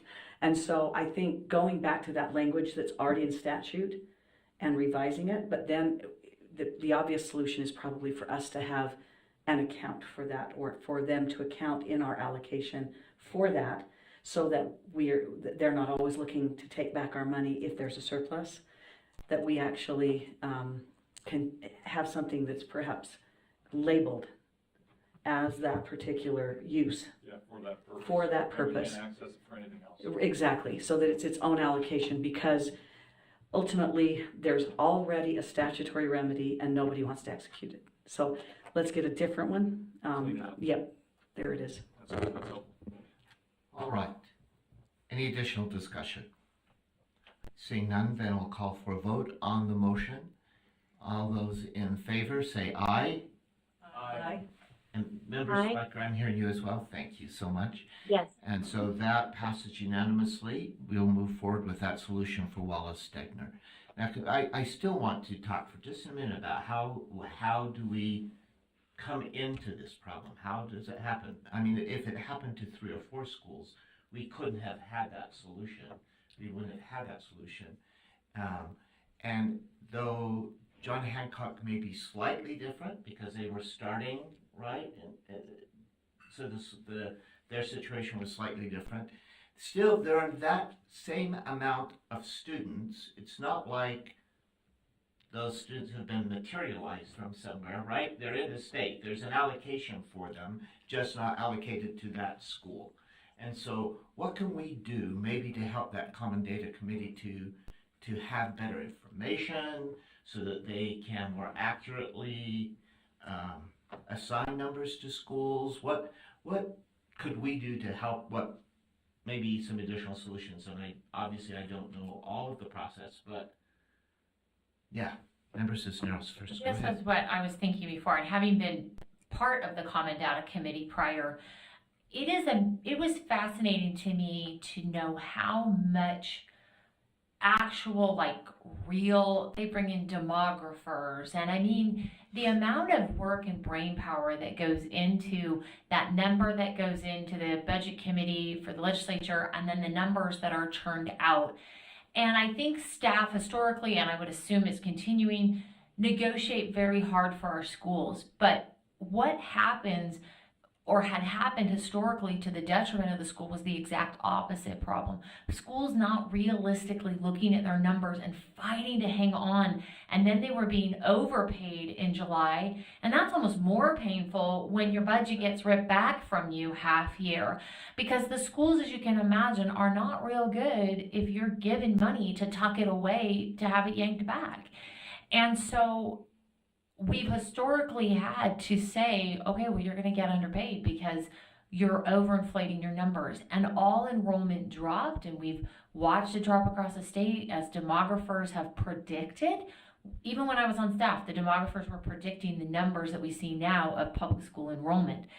And it's shocking because people think, well, everybody in Utah's having kids. Okay, well, one, that's not true. And two, they're not in kindergarten yet.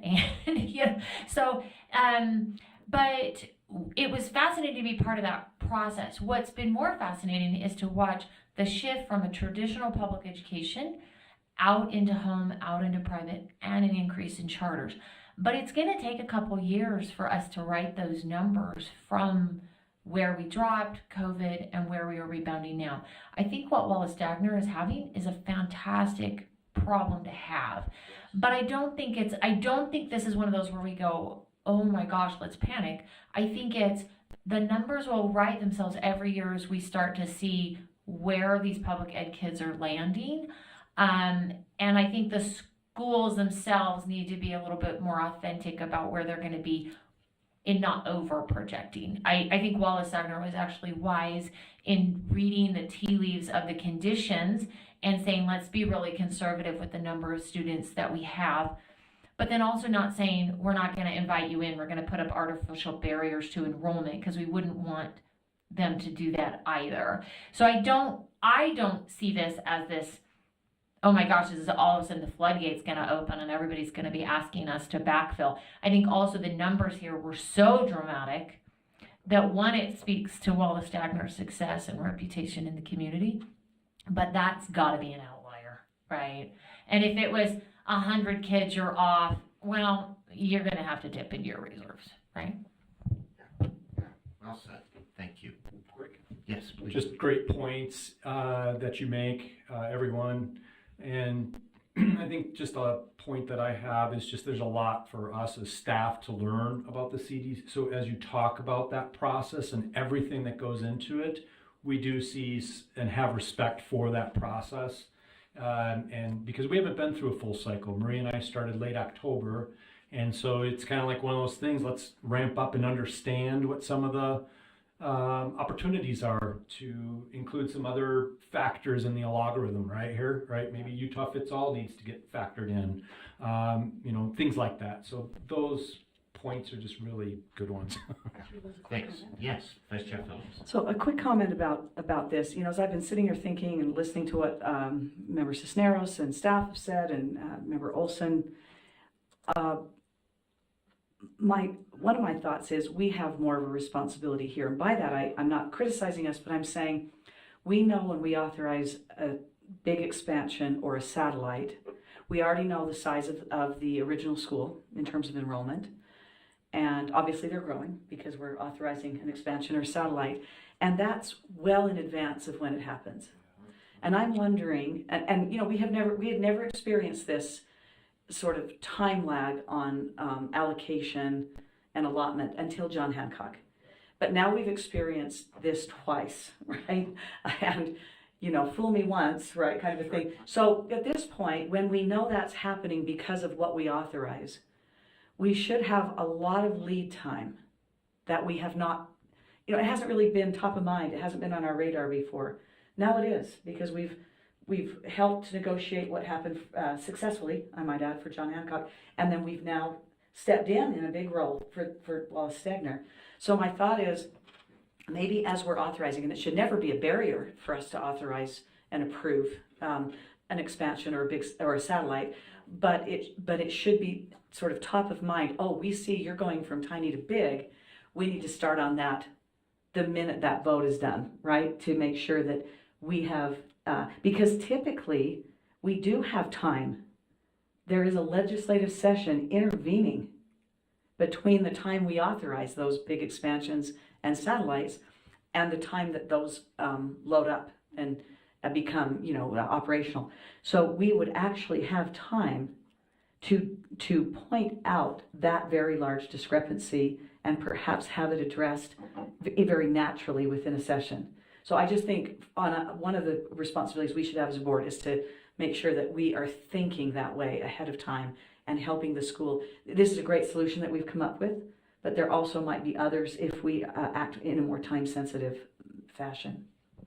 Thank you so much. And those numbers often come with, they're not just, we would like to expand this much. They come with waiting lists that support that expansion. And that's why we often approve them, because we say, yep, it's reasonable that that's going to happen. And so just a good caution for us to watch and to help in that way too. So any other discussion relative to that? Do we need to take another piece of motion? No. Yes. I'd like to just add one last comment. I think it also speaks to, I know we had a few years without, and the rigor that increased in some of the board rule and the rigor that our board has shown. I think it's ultimately showing that worked, and that the satellites and large expansions that are getting approved are so successful, and that some of our new schools, it's still more experimental. They have a few hundred students, and that's great, but that the large expansions and the satellites that have had this increased rigor from some of the changes that came to board rule, that ultimately that has been a really successful endeavor, and that the quality that you have asked for as a board has been successful throughout the state. Right. And as Member Cisneros said, this is a good problem to have. It's not a bad one. This is a good problem, and so but we want to be able to make things work smoothly too. So that's good to be aware. All right. I think we're at lunch, right? And the lunch is here, so we will dismiss for lunch in the same regular spot we do downstairs, and wonderful. And we will return for more discussion after lunch. Thank you all. We'll be back at 1, right? Can we do that? Yeah, 50 minutes. We all can do that. So that's good. So let's, if we are ready, let's continue and call the meeting back to order. It's now 1:12 on Thursday, June 13th. We're adjourning as State Charter School Board. And as we made an adjustment in our schedule, let me remind everyone where the direction we're going. We are at the discussion of the State Charter School Board budget for fiscal year 2025. Following that, we will have a discussion about the charter agreement update. No, we're going to look at readiness to open review, and then the charter agreement update before we talk about proposals and small expansion applications, and that will complete our meeting. Did I leave another one out? Nope, that's right. Okay. All right. So we are now at a discussion of the budget for fiscal year 2025. Budget's after lunch. It is after lunch. What a great idea. Actually, budgets after lunch do invigorate me. I enjoy the budgets and the financial aspects of schools, and especially charter schools. So we'll make it,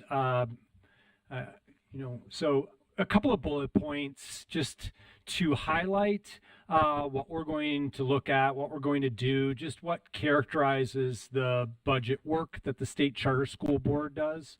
These are good reminders for me, like high-level reminders for me, for our staff, and I think for our board. And so one of the highest level, I think, points to make is just that we receive all of our funding through Utah state income tax. I think that's a big deal. I think it's something that we should all just know as a fact about the State Charter School Board, is that currently we don't have private grants. We could. Currently we don't have income from services that we offer, although we talked about that earlier this morning as a possibility. Currently, we don't have any federal grants or the strings associated with that. Those strings aren't all bad either. I don't mean that as a bad thing. The compliance associated with it oftentimes makes an organization improve with their processes and those things. But nonetheless, we are completely funded by our state income tax. We're grateful for the dollars that we have, that our legislators give to us. We're effective and efficient with our dollars. I commend this board for being good stewards of the money. That's always the question that our finance committee comes up with, or even individual board members, is, how do we remain a good steward of taxpayer dollars? And so, and it is truly all taxpayer dollars. So the next point, and you'll see this graphically in the budgets, but this is one that to drive home that helped me, is that the biggest obstacle for budgets is, yes, going over budgets. That's an obstacle. Going under is not as good, but it's not as bad as going over. That's not a bullet point there. But then the other point that I wanted to make, though, is that it's not easy to move money between programs. Not able to move money easily between programs. We have 5 programs that the State Charter School Board directly interfaces with, and it's not impossible, but it's not easily moved. Why? Because those monies are put into programs for specific reasons, and there are 5 funding programs. So Charter School Board, Charter School Fiscal Accountability, Charter School Mentoring, Charter School, what does R stand for? I can't remember right now. Resource? Yeah, and then Charter School Startup. And so you can imagine you can't move money from as easily. You can, but you can't move money as easily from Chart Fund and let's put it into the board fund. So even though we see all the balances from the the Charter School Startup Fund, that's not something that we're going to be like, oh, let's shift it over here and spend it down with some 5 new positions, right? And so this is a point, again, that I like to come back home to myself, like to remind our staff of, and then just I think it's good for the board just to have this type of point. So we have 5 programs. We had 6 programs last year. We actually eliminated a program. It just wasn't being used anymore. And we talked about that at 2 or 3 meetings ago, that it was the administration of the charter school funds. We actually do a dollar for dollar. Every dollar that comes in for the charter school startup goes back out to the schools, and we don't keep any of it for the administration. So that's that's an example of being a good steward and things like that. So the next point here is 6 categories that you can move within. And so if there's a category, I'll just call one out, it's personnel. Okay, so personnel is a category, and you can move different positions and people and different things within that category, as long as you don't go over budget. And we enjoy even more autonomy and even more flexibility with that with the last legislative session, the new statute, as we've referred to quite often. There's just a lot of flexibility for this board to move around within those categories. Not impossible to move between programs, but not easy. Categories, I would call it pretty easy to move between different line items in there. I'd like to highlight that we started as executive director, associate executive director, halfway, almost completely through the second quarter. And so we are going to have carry forward funds again, because spending money requires a plan. It requires a lot of process. And so while we did better spending money this year than we did in a previous year, we still are going to have some carry forward funds. And that is something that I have said a few times, but as we do this agenda item, fiscal year 25 budget, I wanted to underscore it again, just so you're not surprised. Why do we have carry forward? Well, we've carry forward because, and we will not have carry forward. This is not a slide, but we are really working hard to not have carry forward from 25 to 26. or at least let's get below the 10% threshold. So if we have carryover, it's okay to have some contingency amount, right? That's probably smart business practice even. But what we don't want to do is go above that 10% because then we have to do some more reporting, we have to do some more planning and things of that nature. So I'm just forecasting that we're going to have carry forward again. That isn't all of a bad thing either, because as we look at fiscal year 25's budget, which we're about to do, you have to keep in mind that we also are going to have resources that we're working to spend that have been based on the carry forward for the last 2+ years. And then the state charter school board to review purchases over 100,000 with a question mark. This may be a good check and balance. It's an opportunity for a control of sorts. We have one coming up. It's $170,000 in strategic communications. And we actually have 8 different groups that applied, and we've gone through, I would call it a rigorous process of going through procurement. It wasn't a full request for proposal, but we went through several iterations to make sure that we get fair and good quotes and services being talked about. So we have a potential 170,000. Now the USBE already reviews purchases over $100,000. Now, I don't know if that'll continue or if that'll go away based on the new law. Probably will continue. It's just, it is a nice, $100,000 is a chunk of change. So it's probably a good check and balance. And so I'm suggesting, this is not anything, but that maybe the finance committee, when the time is right, or maybe the full board, take a look at adding a control that just says, we'll review, not just like report, because I've reported a few times on spending $170,000, which we have the autonomy to do, but just making it a part of budget practice. So I wanted to bring that up for consideration. Okay, so then we go to some spreadsheets, and the first spreadsheet that we'll go to is a high-level budget.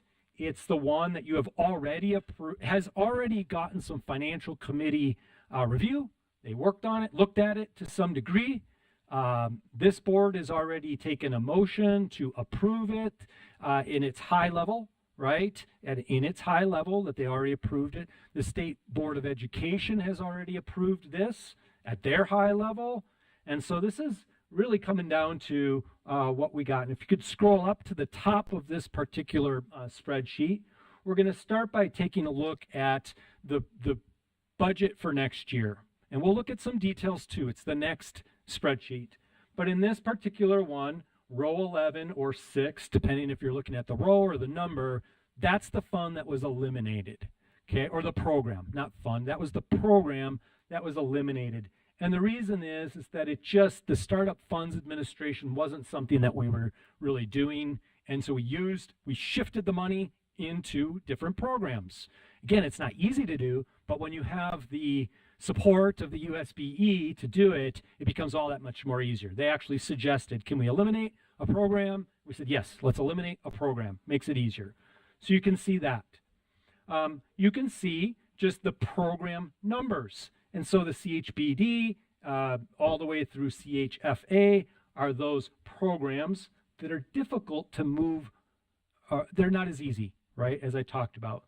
So that if we were to take a look at CHBD and go to J6, which is all the way on the far right, it's $1,405,800.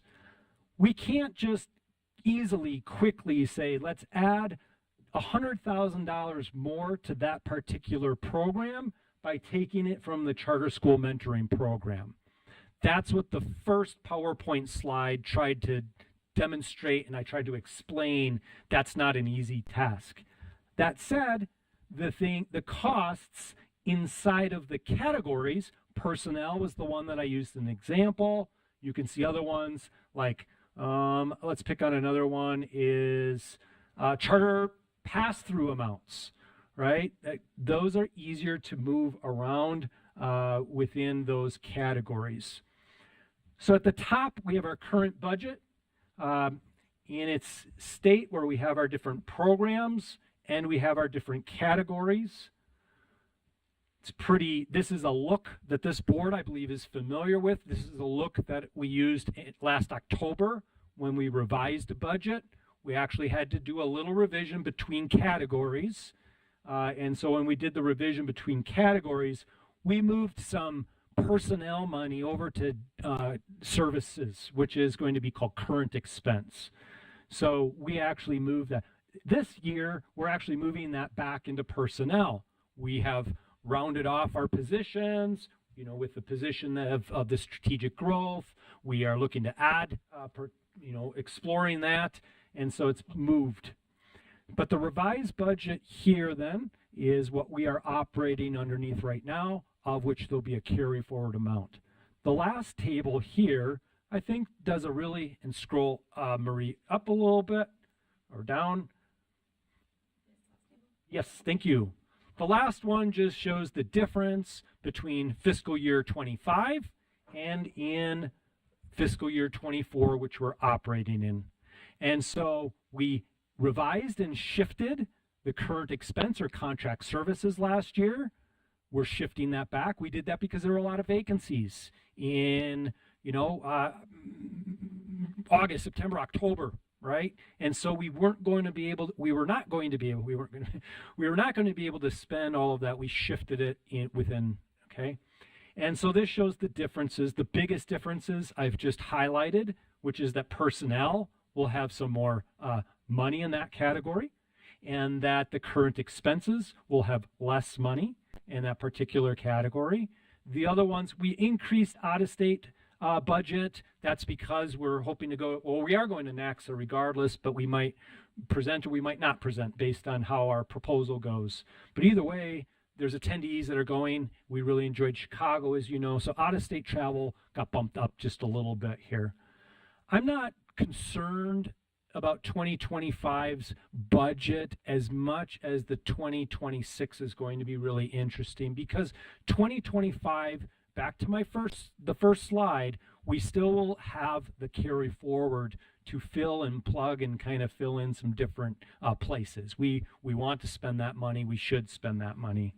I have one more worksheet to talk through and work through, and then it's up for questions and stuff.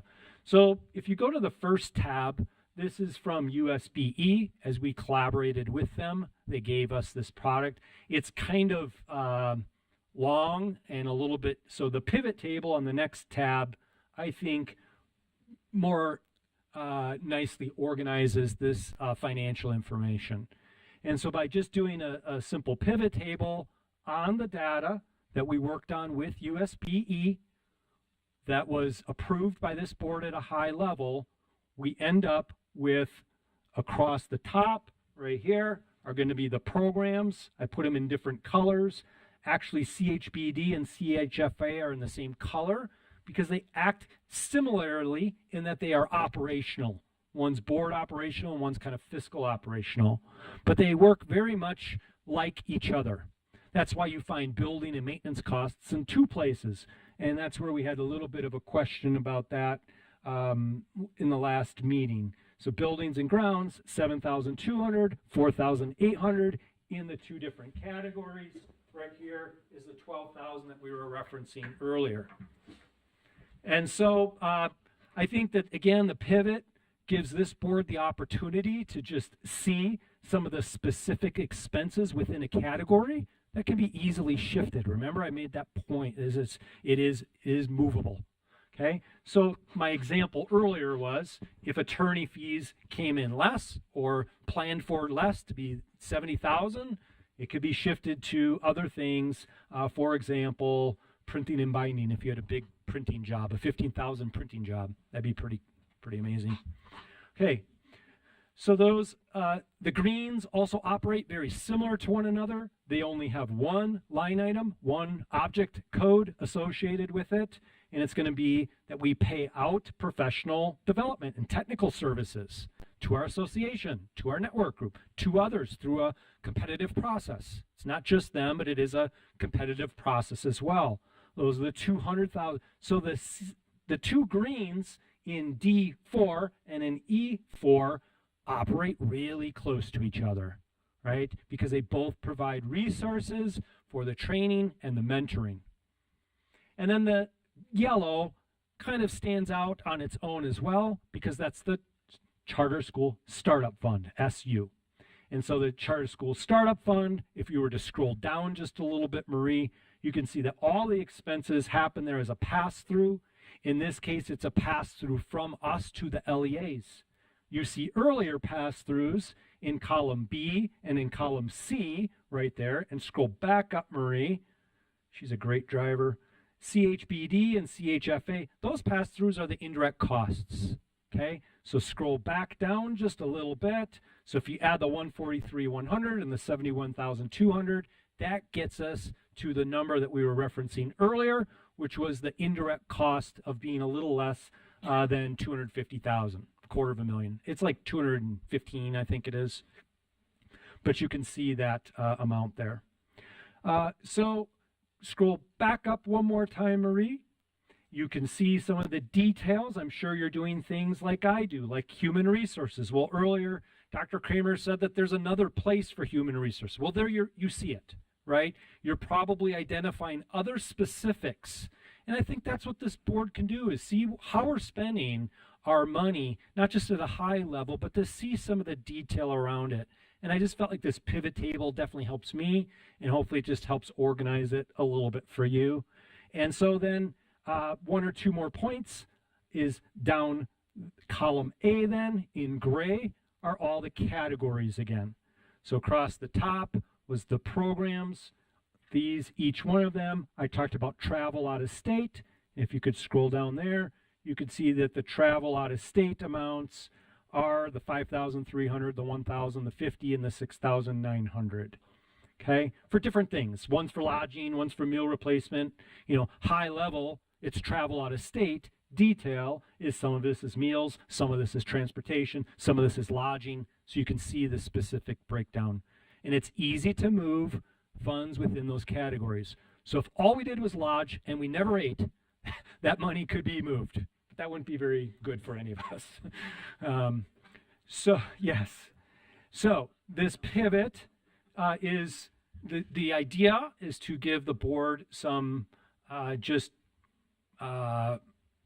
insight into the high level. Our finance committee has met along the way, but we didn't get one in between the two meetings, right? Because there was one meeting and right on top of another one.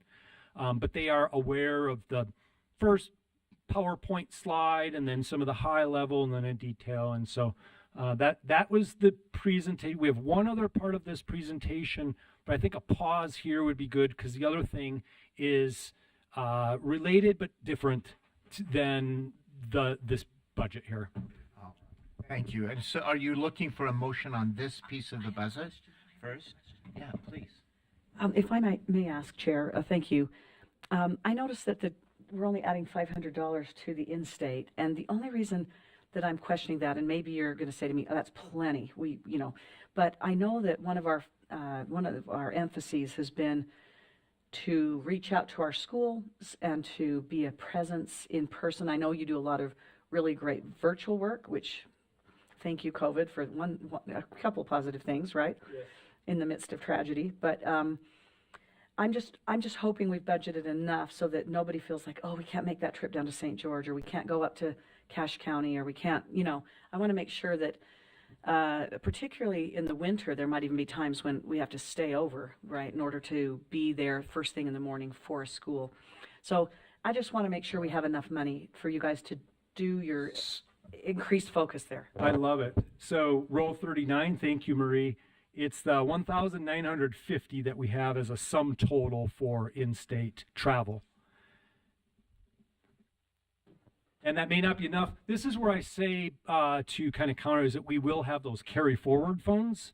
And I think that our finance subcommittee can wisely use that particular comment right there and allocate some of those carry forward funds to increase this particular line item. And that's why I say 26, we're going to have even more careful planning because we won't have the carry forward. So, but that would be kind of like the way I view it is, yes, you're probably right. It's probably shy of where we need to be, but with the carryover fund opportunity, we can increase that by 2,000 or 3,000 or something like that. Yeah, This is this June time of year to look at budgets. Always you're closing out the last year budget, what actually happened. You're pretty close to being able to say that and what actually happened, and you make your best guess of what's going to happen for the next year. And I think that's why Director Kramer is saying to us that we can move among categories, because you make your best guess of what's going to happen, and then you know you may have to adjust, and that better informs you for the following year, right?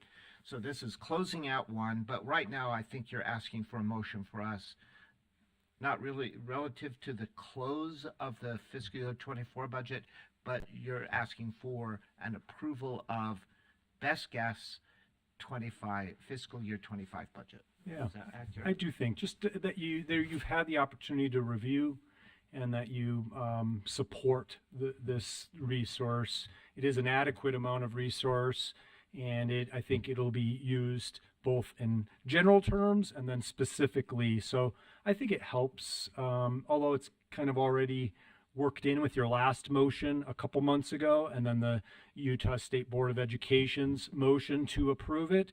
It does demonstrate that we are really on this. All right. I also like that. When needed, but Thanks. That Vice Chair Phillips said, do you have enough for in-state travel? Because resources should always follow our goals. So whatever our goals are, that's where the scarce resources should follow. And one of our goals has been as much outreach and visit and opportunity to be in schools. And we particularly know that in our new organization that you've been trying to do that and want to continue to do that even more. And that's a board has continued to support that as one of the goals, right? So that's a key item that we still get down to Cedar City and to St. George and up to Box Elder, and not just along this piece of the Wasatch Front, right? So thank you for that. All right. With that in mind, any additional questions at this point? If not, are we ready for a motion? Someone ready to?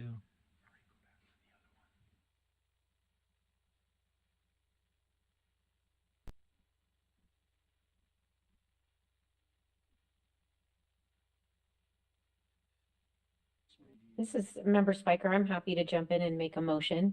Thank you so much. yes. And move it up. So I'd like to make, Yep, great. there. Great.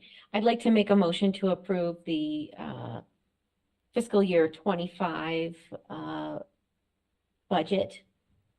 All right. Thank you so much. And, great. No, go ahead. I just didn't know, did I need to make a motion about the revised budget? No, just the 25 budget, I think Just is. the 25. Okay, then I'm holding there.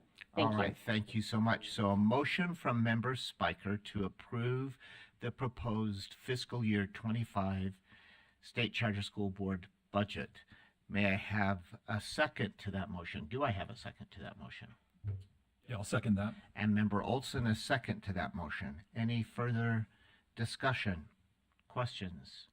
Seeing none, move to a vote on that motion. So all those in favor of the motion to approve the State Charter School Board, the proposed State Charter School Board fiscal year 25 budget, say aye.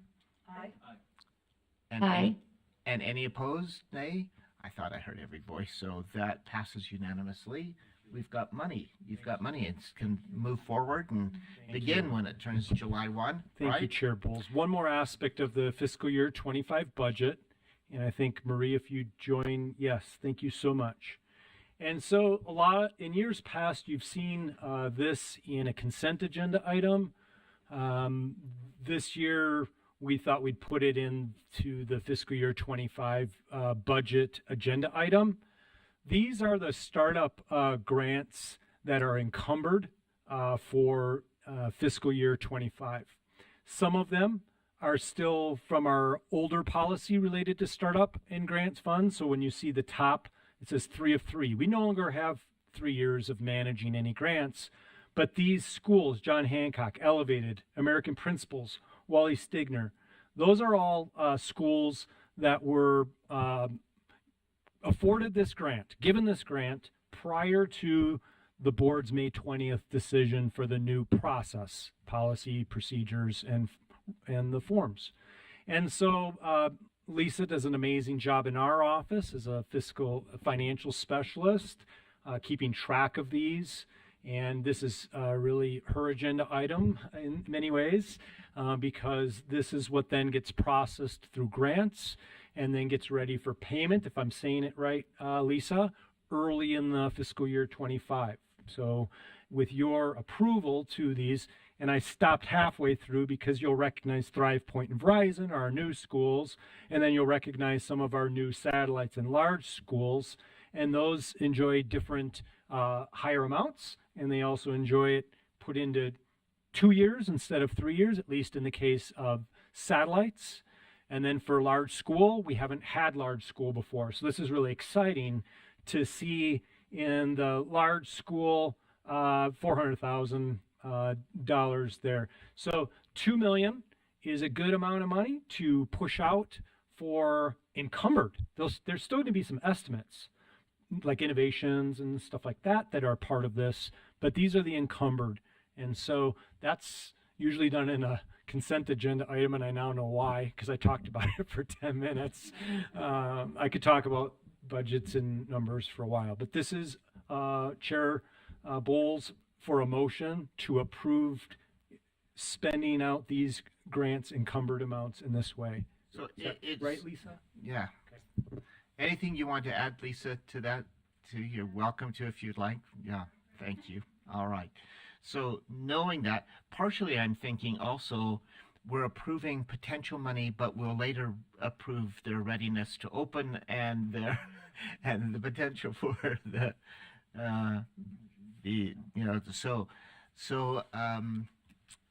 but knowing that we'll approve the money if we say, yeah, they're ready to open, then that money can flow, right? Okay, all right. So contingent on both in some cases. So a motion to approve these startup fund expenditures. Go ahead, Member Cisneros. Would the board prefer the contingency be added to this motion, or is that implied? I think that is a good question. I motion to approve the startup and implementation grants as presented with the contingencies of ready to open for new schools. Thank you.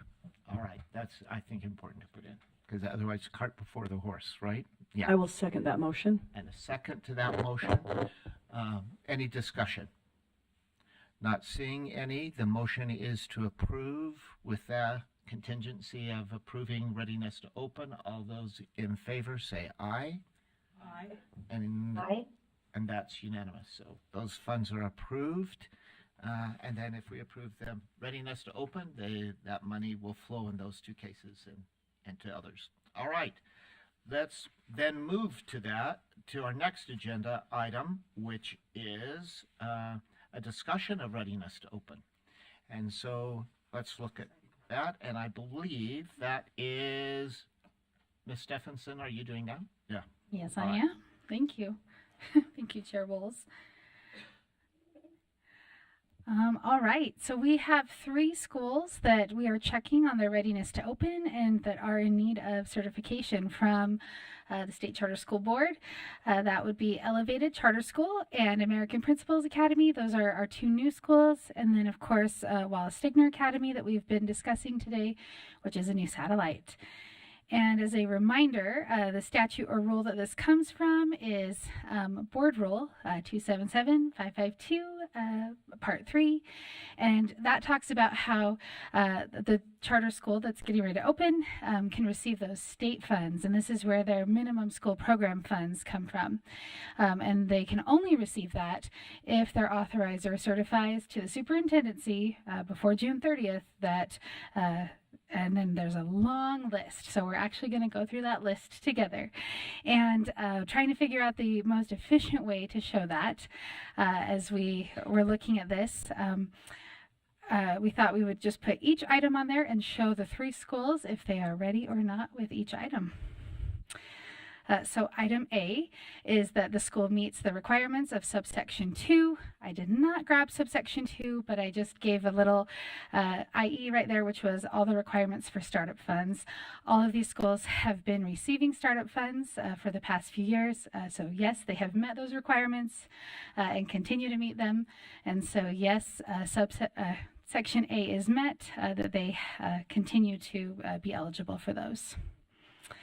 Item B is that the governing board has adopted the policies that are required, including the draft of their special education policies and procedures manuals. Again, you can see that all 3 of those schools are ready with that item. Item C is that they have adopted their annual calendar and they have submitted that as required. And yes, all 3 are on track with that item.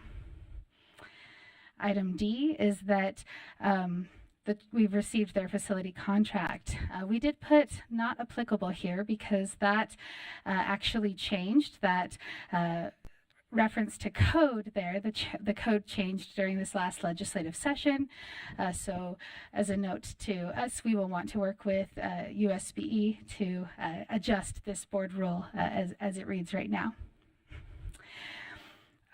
E talks about if their building is scheduled for completion, they've had their required inspections, either that it is done or they're on track for that. American Principals Academy and Wallace Stegner Academy are, yes, both on track, and Elevated is an online charter school, so they do not have a school building that needs to be completed.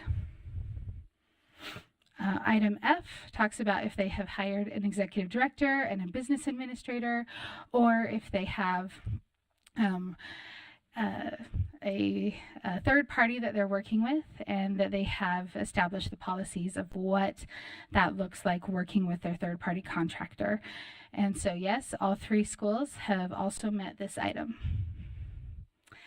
Item G is that their enrollment is on track, and if our board remembers, a few months ago when we began checking on this, there were some concerns about enrollment. Currently, all 3 of them have met the benchmarks that they need for us to be able to certify that if the board so chooses. The counts, and you can see the dates that those counts were last taken. Elevated Charter School was at 140 students, and they are continuing to enroll. Their break even was 101, so they are well above that. American Principals Academy, they were at 231 students, and their break even was 194, so also above that. And then Wallace Stegner Academy, as we discussed earlier, is at 749, which gives them over 2,000 students across their LEA. Item H is that they have a student data system set up that is communicating successfully, there's a keyword there, with the UTREC system of the state. And so yes, all 3 of them have a system set up and have ensured that it communicates with the state system as well. I, also equally important, that the schools have functional accounting systems, and yes, all 3 are meeting that requirement. That the school has made sure that their debt burden ratio comes in under 30% of their facility agreement. American Principals and Wallace Stegner both meet that requirement, and again, Elevated Charter School does not have a facility that we are needing to look at that for. And then the final item here is that the school has complied with all legal requirements that are required for their pre-operational year.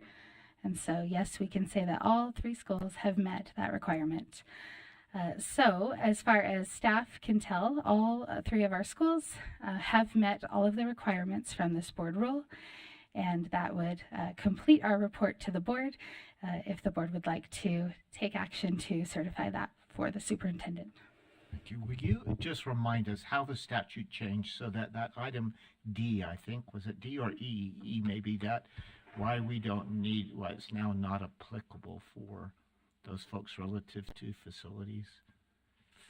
Yes, I was going to pull that back up. It changed in that it was removed, this requirement. The requirement for an authorizer to review the facility contract was completely removed from statutes. Yeah. I just wanted it on the record, out in public, that that's what changed, and that's why we don't need to review it, that was removed, so, yeah, thanks. Okay. So all three schools, the recommendation is that all three schools are meeting all of the requirements for their readiness to open. Do we have any other questions or discussion first? All right, so we need to take a motion if someone is so inclined.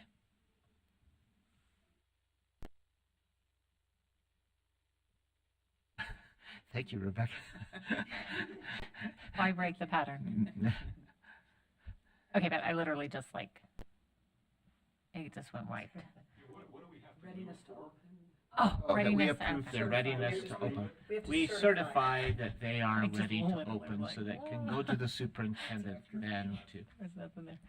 Yeah, that's a good question, an important one. Okay.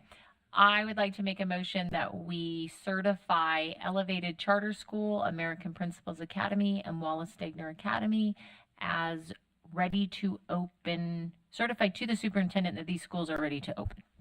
All right, perfect motion there. Thank you again. And a second to that motion? I can second that. This is Member Spiker. Thank you, Member Spiker, for that second. So a motion from Member Cisneros, a second from Member Spiker. Any discussion? All right, all those in favor of the motion to certify that these three schools are ready to open, to certify to the superintendent these three schools are ready to open, say aye. Aye. And Aye. all right, that's unanimous.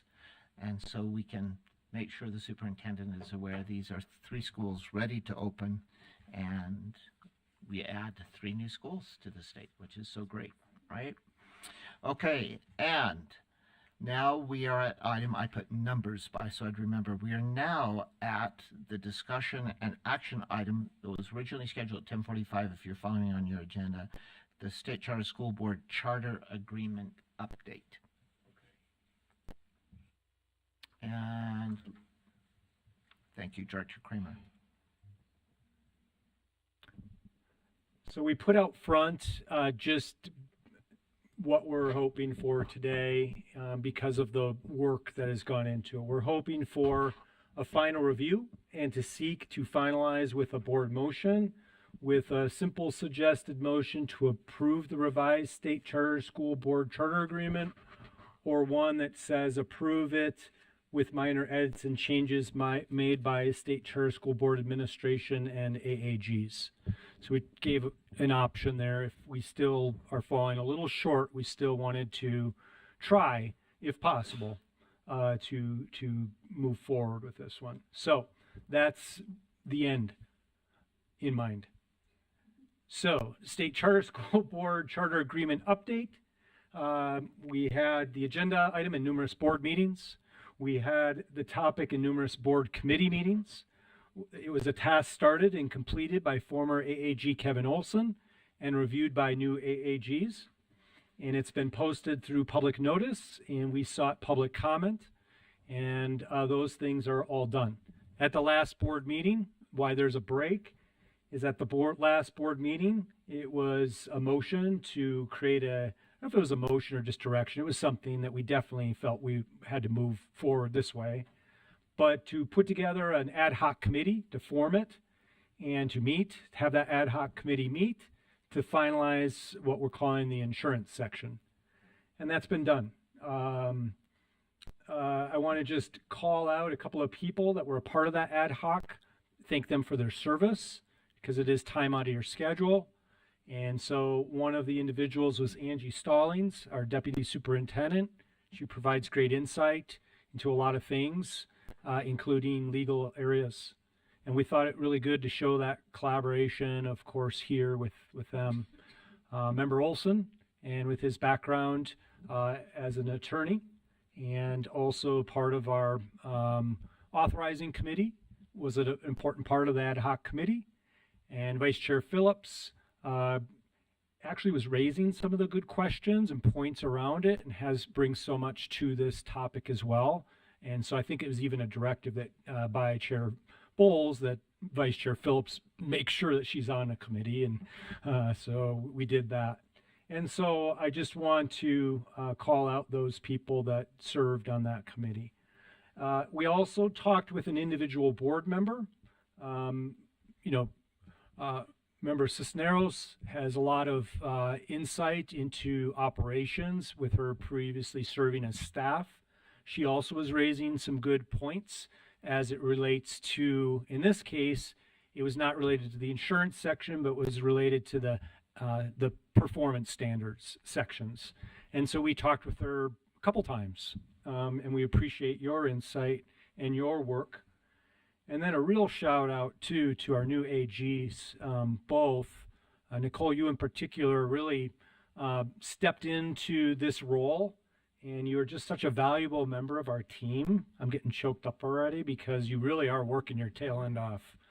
And the amount of time and effort that our AAG put towards this to work with risk, that was central to our ad hoc committee's meeting, was to fully make sure that risk understands the questions, that the questions are vetted, and Attorney Ferguson did a great job just with many different things. So I really wanted to shout out her and their work. She always works collaboratively with our other AG, Kurt Bradford. They always say after the end of one meeting, if the other one isn't there, we'll talk, and then they do. And so she may chime in to this agenda item often and several times. And then also she helped talk through the concept of accommodating multiple schedules. So we have a Schedule A, but she really worked through and approved the concept of having a Schedule A, a Schedule B, a Schedule C, if needed, for those LEAs and those schools that have different missions and visions. And we have one of those just recently with Canyon Grove and SPA becoming one, but yet those two schools have very different missions. So one mission vision and Schedule A stuff would go on one schedule, and then A leads to a B in this case. So it was really nice and clean, where we could say, look, here's a Schedule B, and this is going to be Canyon Grove is Schedule A, and Canyon B is going to be SPA. So that's a concept still, but she was super helpful in that. That's a review of where we're at. Okay, so then turn to the next slide. Is not that one. Don't give a party yet. Okay, pull up the document, because this is the time for us to have our working on it. Conversations, discussions, AAG, Ferguson here. And so I'm done presenting, so everybody else can talk it through. Good. Can you point out what maybe the changes or what you're seeing is still? And you could also, of course, but I'll start and then you could fill in. Okay. So anytime you want to take over, you drive. And then, okay. So scrolling down, one of the parts. This is the part that the ad hoc committee really focused in on. Keep going. It's in like a teal color, I believe, or blue. And it's right here, insurance. And scroll down a little bit more, particularly as it relates to State Charter School Board being named as additional insured under all general liability insurance policies required by this section, except where there is common coverage provided by risk management.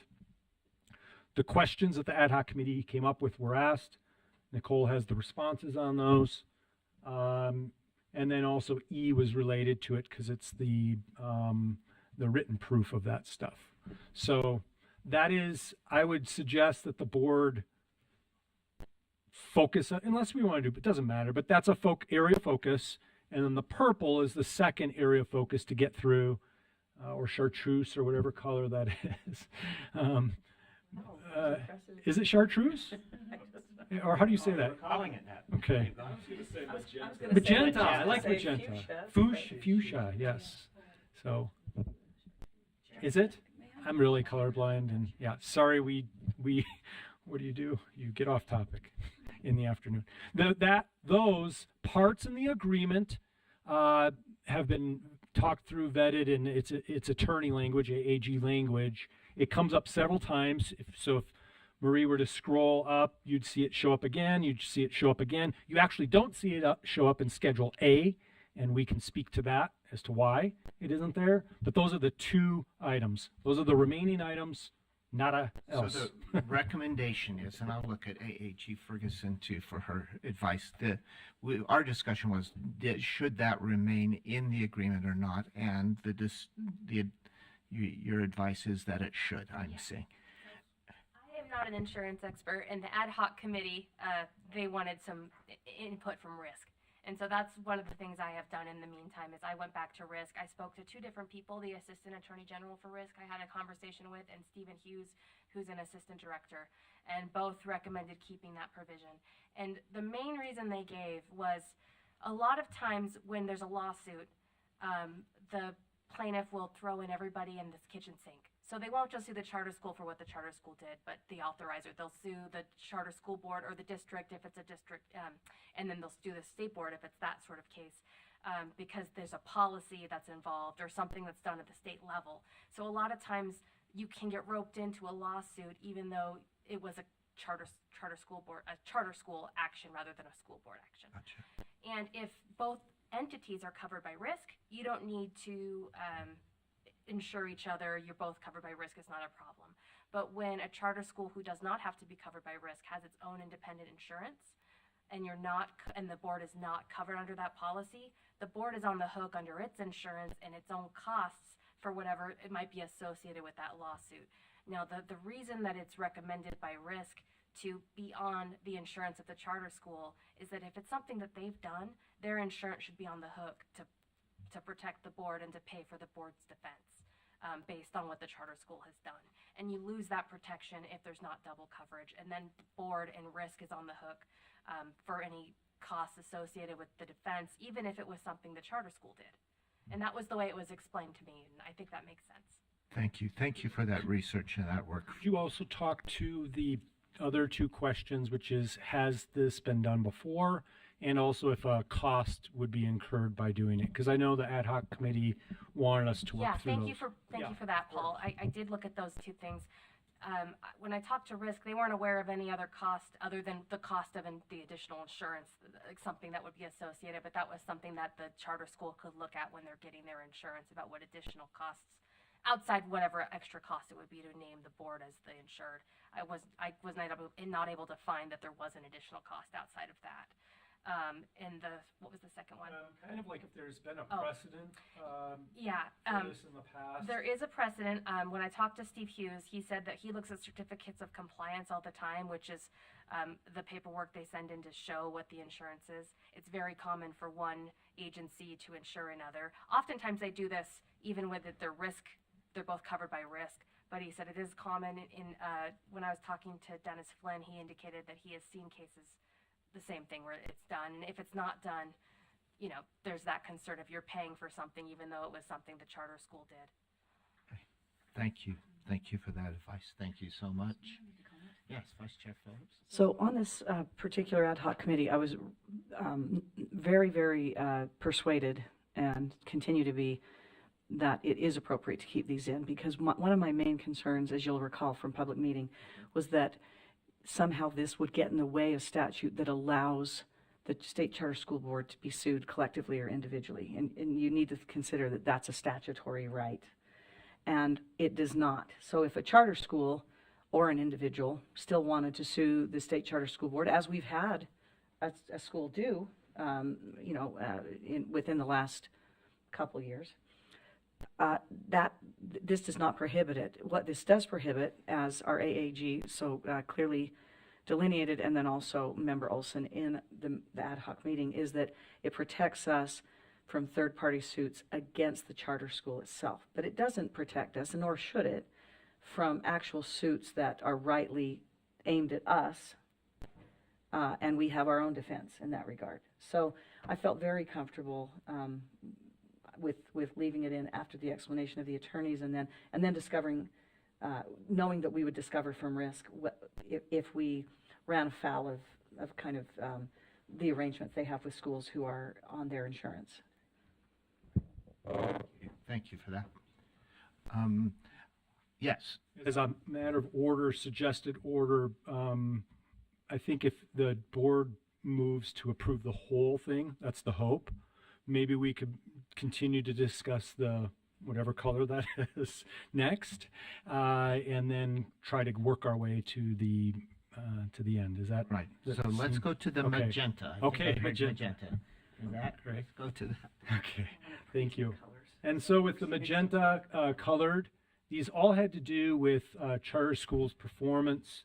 It was questioned if we wanted to be more broad or if we wanted to be more specific. And if we go more specific, and if I'm saying it wrong, just correct me, whoever can jump in, but there are ebbs and flows in education, and there are ebbs and flows in different standards in education. And while we might delineate and specify in a schedule what those are, they could very quickly be outdated. And so then you're left with a Schedule A that needs to be revised because it's outdated. And so the guidance that we moved towards was more broadly speaking, citing statute, rule, and state charter school board policy, because we have frameworks that we've adopted. We're looking at new frameworks for the future. Those become policy, and those become places. So this first section then reads, is there anything in the red underneath there? It Yeah, looks those are really words. weird.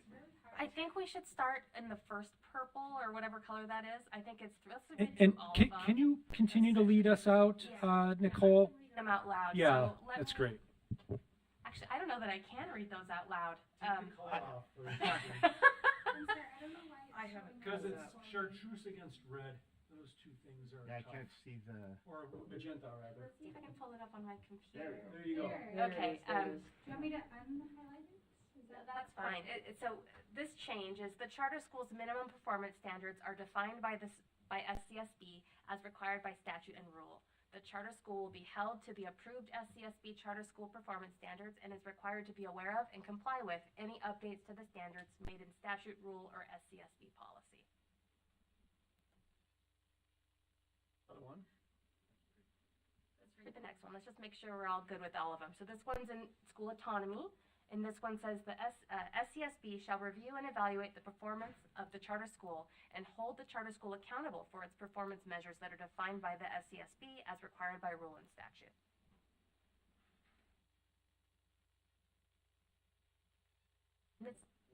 I think it's 5. This next one is related to financial matters. The minimum financial standards for operating the charter school are defined by the SCSB as required by rule and statute. The charter school is required to be aware of and comply with any updates to the standards made in statute, rule, or SCSB policy. And one final change. The charter school shall be held to the SCSB charter school performance standards as required by rule and statute. I think we've got a typo there. Let me fix that. Yeah. And statute, and is required to be aware of and comply with any updates to the standards made in statute, rule, or SCSB policy. And that there's no change, I don't think, in the next B part. So the big change there was to cite to statute and rule as saying what the performance standards are instead of citing to Schedule A. Because the concern, like we just discussed, was that Schedule A could change based on what standards change. And so by saying that you have to follow the standards, and if they change, you have to follow the updates, that we'd solve that problem. And by a scroll all the way down, you see that it is truly not in Schedule A then. So it's removed. The last draft or iteration that you saw had the performance standards embedded in Schedule A, and now everything on top eliminates the need for A. Oh, great. Or for that part of A. Yeah, yeah. So, yeah. I have a question about that. Vice Chair Phillips. Yeah. So I just want to make sure that we all understand this, that we all have the same understanding of the language, because I'm not sure I do. I just want to make sure. In statute, the new statute that came about as a result of HB 301 says that the charter school obviously has to meet minimum standards established in state law. I mean, the minimum, when we're talking about minimum, that's a statutory and rule-oriented deal. But it says that the charter will be held accountable for the performance measures in its agreement. So, this is the agreement. And basically, that was to ensure that those performance measures were unique. Beyond the minimum, there's a minimum floor, we know that, I'm conceding that.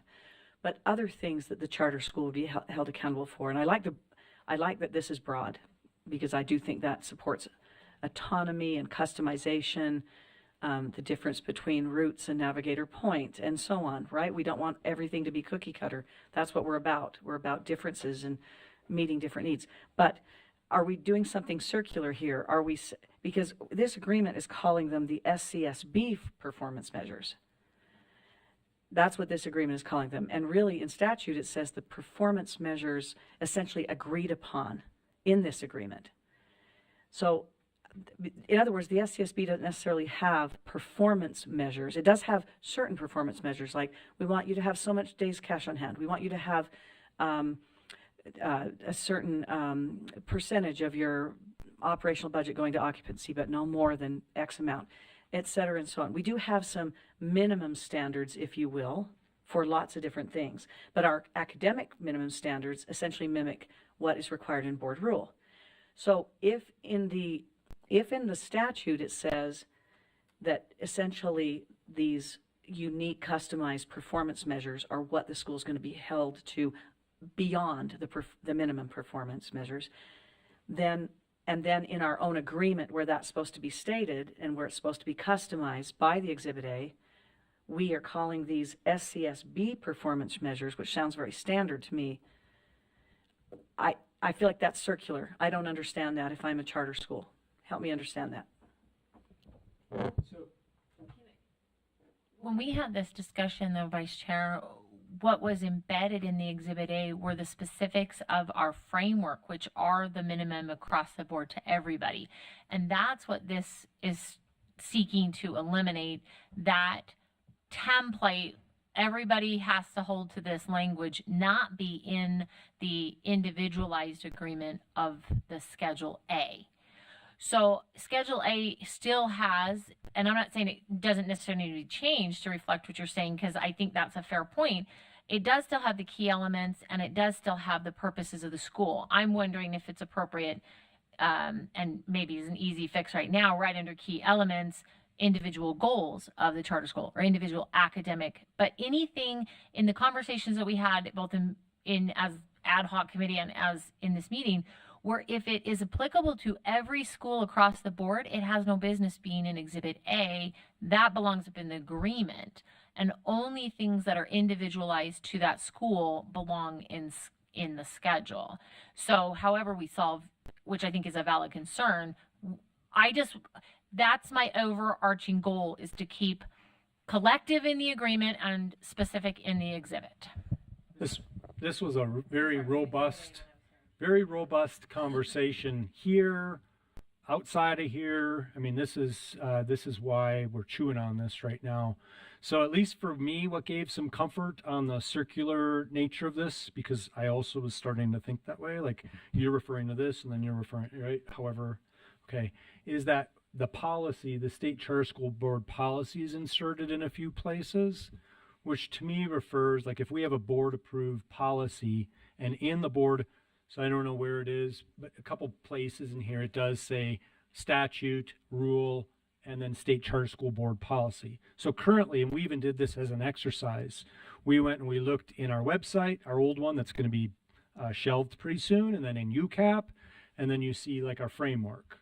We are working through a new framework. So I think that's what helped me a little bit, is you don't need it here necessarily, because if it says state charter school board policy, it refers back to a place where it's publicly stated. But it was a very robust, with not like a clear cut direction to go. I know Nicole was presenting both sides of this a lot. Yeah. Go ahead, Vice Chair Phillips. So all of that makes sense to me, but as I'm looking at the actual language, this is where I'm getting hung up, because in statute it says the performance measures unique to each charter.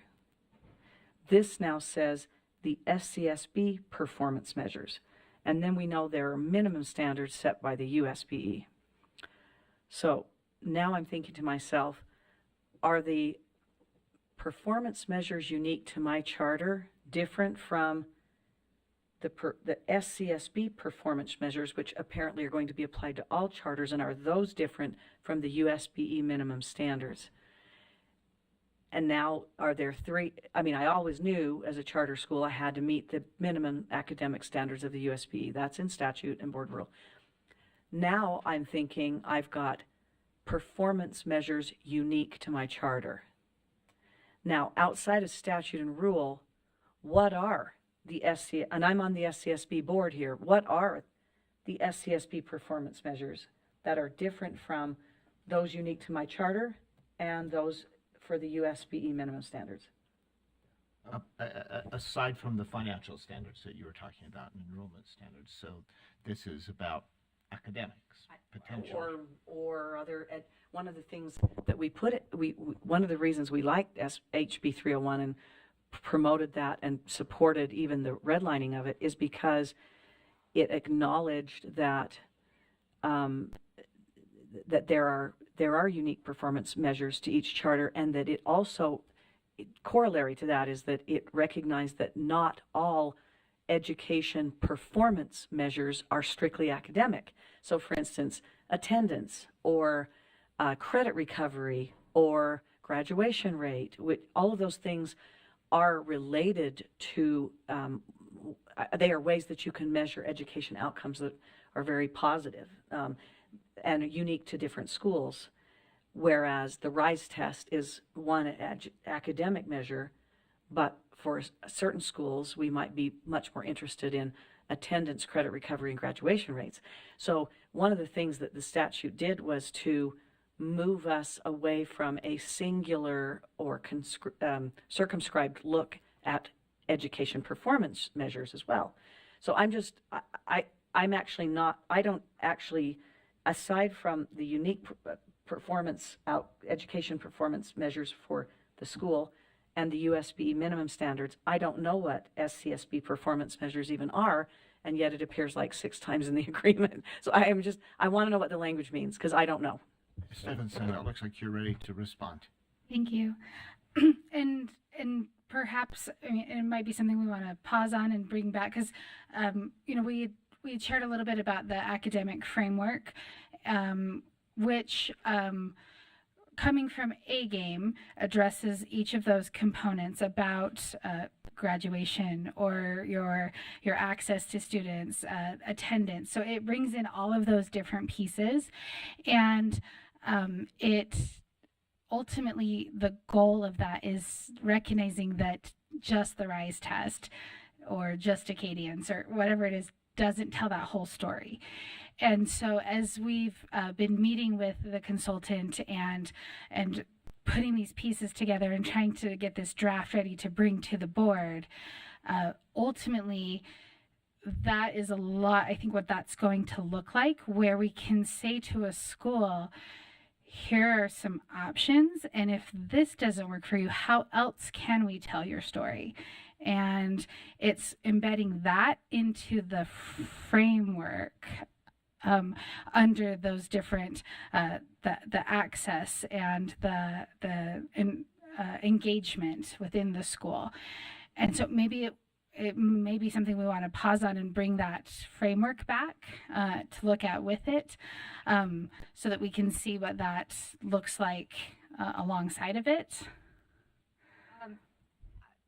I appreciate Member Phillips's comment.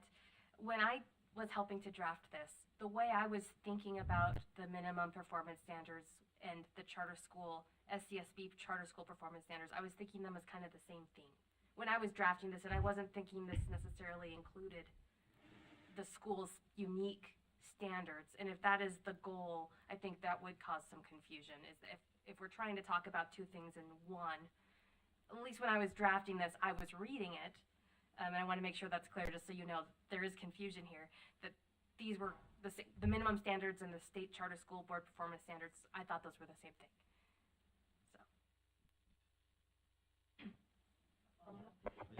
Thank you. That's helpful from both Associate Director Stephenson and AEG. Hold on. Ferguson, thank you. I kept thinking of your first name. in a sense, because I love your explanation, Associate Director Stephenson. In a sense, though, I don't know if I would call what you described the SCSB performance measures. It sounds like that's a real collaboration between the school and the SCSB, right? Because we already have that basement, if you will, of minimum standards from the USB. And I don't say that negatively. I'm just saying you have to have sort of a line under which you may not fall, right? You have to have those. So that's a positive thing. But then this other stuff, these performance outcomes, per statute already, are a collaboration between us and the schools, which is the way that we want this to read anyway, this agreement. And so I'm wondering if they should be rightly called SCSB performance measures.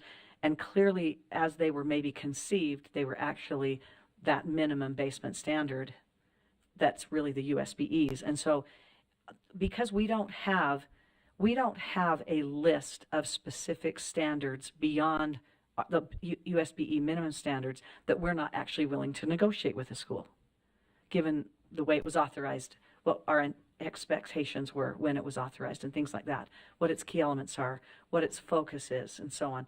So I just don't know if SCSB performance standards, which sound very standard, really reflects what these performance measures that we are going to be holding schools to are. I mean, if it's like what you're saying, where we're kind of looking, the minimum standards of the USBE are a given, and then we're actually looking at specific things for each school, which is appropriate if you consider the variety of our portfolio. Huge disparities between our schools because they're addressing different concerns and also different populations, right? So there really isn't a single framework beyond the collaboration. The framework establishes the collaboration, and it becomes an agreement between us and the school, and they're unique, customized, which the statute now allows for. So is there really such a thing as an SCSB performance measure? Maybe some. Financially, we have a handful. Financially, we do. I'm trying to think of what the other. Well, and always the minimum standard of the USBE for academics. That's a given. Governance and finance and academics have always been agreed. The academics is what we're negotiating on, but that's why I think that AAG putting it as charter school policy ties that up nicely in a way that says once it's gone through that process and is approved, then that can become the catch-all. But if we're following the A game, then that's automatically going to be negotiated. But if your concern is because you're going to have everybody is held to, and then here's your individual. So everybody's held to doesn't need to be called out in any other way. But if you're more comfortable having a single line added to Exhibit A to call out the things in the A game-esque that get added into like one of the boxes on the table. But I feel like the key elements and the purpose that are outlined and defined, if the staff does a really good job on that, and then at the same time they're presented their contract, they're presented their Schedule A, and they're presented their A game framework that's been negotiated, and all those happen at the same time. If that doesn't provide clarity, you have no business running a school, for crying out loud. And those are our standards. Then that becomes that set of standards. It is referenced in, we're compliant with the law of saying your contract vis-a-vis, because this is the charter school policy, then we're holding you to that, and it's referenced in the contract. May I, Board Chair? Yes, please. Just one other thank you. All of it is so good again. So I have to always say that because I love listening and learning. One way to address this, if you remember thinking about the end in mind, right? And there's one that just says approve it. And the other one says approve it, letting staff and AAG continue to massage one aspect of this particular agreement. The pause, I rarely do, associate executive director and I have, and we usually work it out within minutes, like when we're together. But this might be one where I heed the board to continue to look at potential way to still get it done, giving some flexibility and autonomy to AAG, because I think it can be done in the Schedule A, right? It's either Schedule A or no Schedule A. And if the direction within that motion says move forward, but have a Schedule A that identifies the customized areas, staff has no problem including that. And, you know, so I think it's more of a point of a finer distinction on it. And so that was just one thought that I wanted to bear. We have some schools that are waiting to sign agreements, not just for the party slide, but they're waiting for agreement to get done, you know, so that they can be in what's new and right. Like, because we're writing this by 99% with just a little bit to go. So that's just an idea that I wanted to share. Thank you. Can I chime in quickly? Please.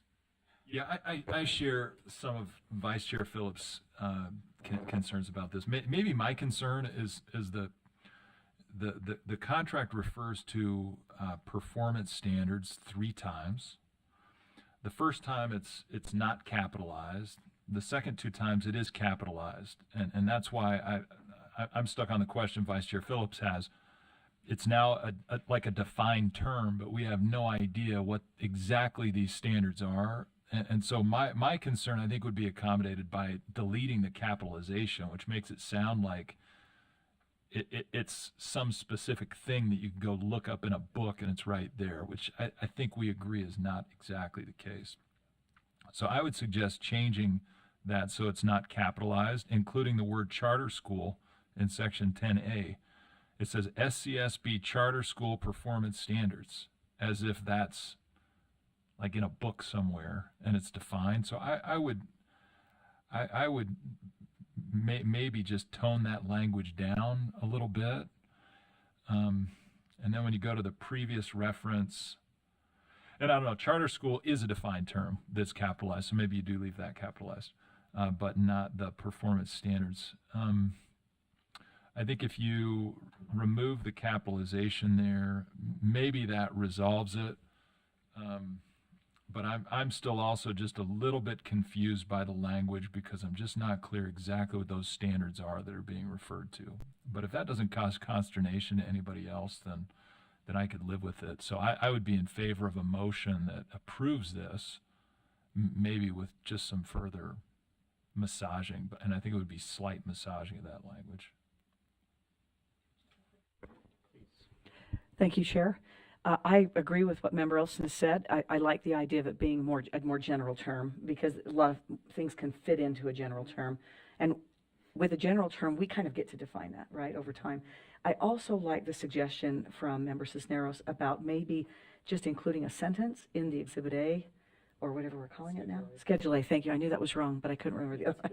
The Schedule A that makes room for, opens a door to, it just reminds people that come after us that, oh, this is super important, and this is actually different from USB minimum standards and different from board rule and statute. It's something that we negotiate through this process that was described by Associate Director Stephenson, which is that collaborative piece and does say bilateral and does say we get to be, this school and we get to be that school, and that's the way you approved us. So this agreement reflects that. You approved us on the basis of that.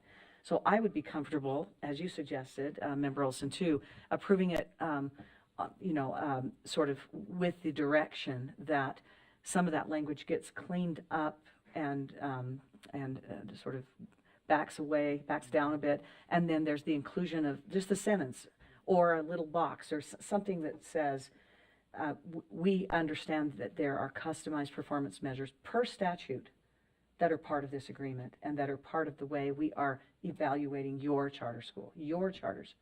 As I'm looking at Member Cisneros, I'm thinking of Itinerus, and there are all kinds of great things happening there. But even if all you were doing is getting kids prepared into college, which is a huge thing, it's not all. It sounded like I was minimizing it. I'm not. But RICE scores were mediocre. You were authorized to do that. That's the thing you were authorized to do. And as long as you're meeting minimum standards, that's what we care about for your school. Yeah. Sure, I can. Yeah. How is it that you feel like the key elements in the purpose do not address that? Why? Because my concern is we've tried goals, we've tried personalized goals, we've tried and at the end of the day, we always end up backing these things out because of the ebb and flow in the nature. And we also want to create a space for people to be able to pivot if their innovative idea 10 years in, and we want to try something different. We want to be able to support the easy access of that change and that pivot. So the more we put in this schedule, the more we're binding and eliminating that process. Whereas by saying charter school policy, you have to stay current, you have to stay updated with what's happening with your authorizer. But then you've got this section that says, here's your purpose and here's your key elements. Those are the things that we said, we love that. And this is what you said you were going to do to change innovation. So this is what we get to hold you to, because if at the end of the day an early college stops doing college, we need to have a conversation, right? But it's easy then to say, well, we want to tweak and adjust. In fact, UCAS is one that comes to mind. Several years ago, they recognized the need to add CTE parallel to their concurrent enrollment. How nice would it be to say, okay, we have your purpose, we have your key elements, let's slide another key element in there, and that's an easy, quick change that we can make. We don't have to rewrite a whole contract. People don't have to go, oh my gosh, like in Itiner's case, my contract's 20, well, we adjusted it when we came and got authorized. But our contract is in essence 20 years old, and we've stuck to our core key elements of those things. But can you imagine what it was going to be like if we were to try to go back and redo that contract? And again, we've been saying bilateral, so I don't necessarily have, you know what I mean? Like, I'm okay sticking with this crazy, antiquated old contract. And that's what I'm hoping we can say, don't worry, because we've made this process so friendly. We've protected both sides with appropriate contractual language, but we've accounted for the realities of the sandbox we play in. That's the other thing, let me just add, and then I saw AAG Ferguson next, and then Vice Chair Phillips. But just as a reminder, having been for a time on that committee, as we reviewed goals, and sometimes we just say, holy smoke, what are we fighting over all these little pieces for? Because some schools would just make themselves really accountable for every detail, and some were just doing what okay, I'm meeting the requirement to do this, and they would just get by. But if everyone is really working just to accomplish those strong minimum standards, and now it pleases us to do these things, and we know people will vote with their feet if we're not accomplishing the strength of this contract too. That, just as a reminder, it becomes, we start playing games with schools a little bit by writing detailed kinds of goals. At least my experience is I've seen that as we've done it in the past. AAG Ferguson, you go ahead. Two thoughts. Let's hope I can keep them both at the same time. The first thought is, so what I'm hearing, because staff and I are going to help massage this language, is that we want the contract to show that these minimum performance standards are required to be kept by everyone, but it's lowercase because they're not all in one spot, so they're not specifically found in one place. And then for your unique goals, those are still in Schedule A. The thing I wanted to comment to what Member Cisneros said, and tell me if that's wrong, if that understanding is incorrect, is the language as it's written right now is that the charter school is accountable for the standards as in statute, rule, and SCSB policy. However, if the charter school wants to change its mission and its purpose, this language, at least as we have it, doesn't say that they can do that. Just follow the updates, if that makes sense. This is what it says, is it's required to be aware of and comply with any updates to the standards made in statute, rule, or SCSB policy, not charter school policy. So if the charter school wanted to change something, at least the way it's written right now, they would probably still need to amend a Schedule B or Schedule A. Yeah, that's right. That's right. Yes, Vice Chair Phillips. So one of the things I really liked about what Member Cisneros said is that we want to keep this process slick. We want people, if they want to come back every couple of years even and adjust as their enrollment goes down, or as they do more experiential learning instead of such and such. We want them to be able to come and do that. I think over the last few years, we've actually, by putting things on the consent agenda and by not making a huge deal out of every little change in the charter that we authorized, we've certainly opened the door to that to our schools. I want, and I'm not sure what the right way forward is, but I do want to draw a distinction between writing your purpose and your key elements, even if you tuck in there as well the minimum standards set by the USBE. Those are not, the purpose and the key elements are not the same as performance measure outcomes. They're just not. Now, I realize that when we have written performance measure outcomes in the past, they have either been aspirational and horrible, right?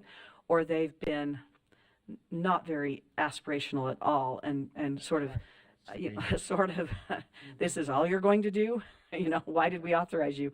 But I would suggest that, and I don't know what the middle ground is, but the purpose and the key elements are only going to be, we're only going to be looking at, I think, at least, and maybe I'm wrong here, we're only going to be looking at those as almost a pro forma checklist. Oh, you're still doing what we authorize you to do. You're still an online school, or you're still hybrid, and you're still doing experiential learning. Good, check plus, right?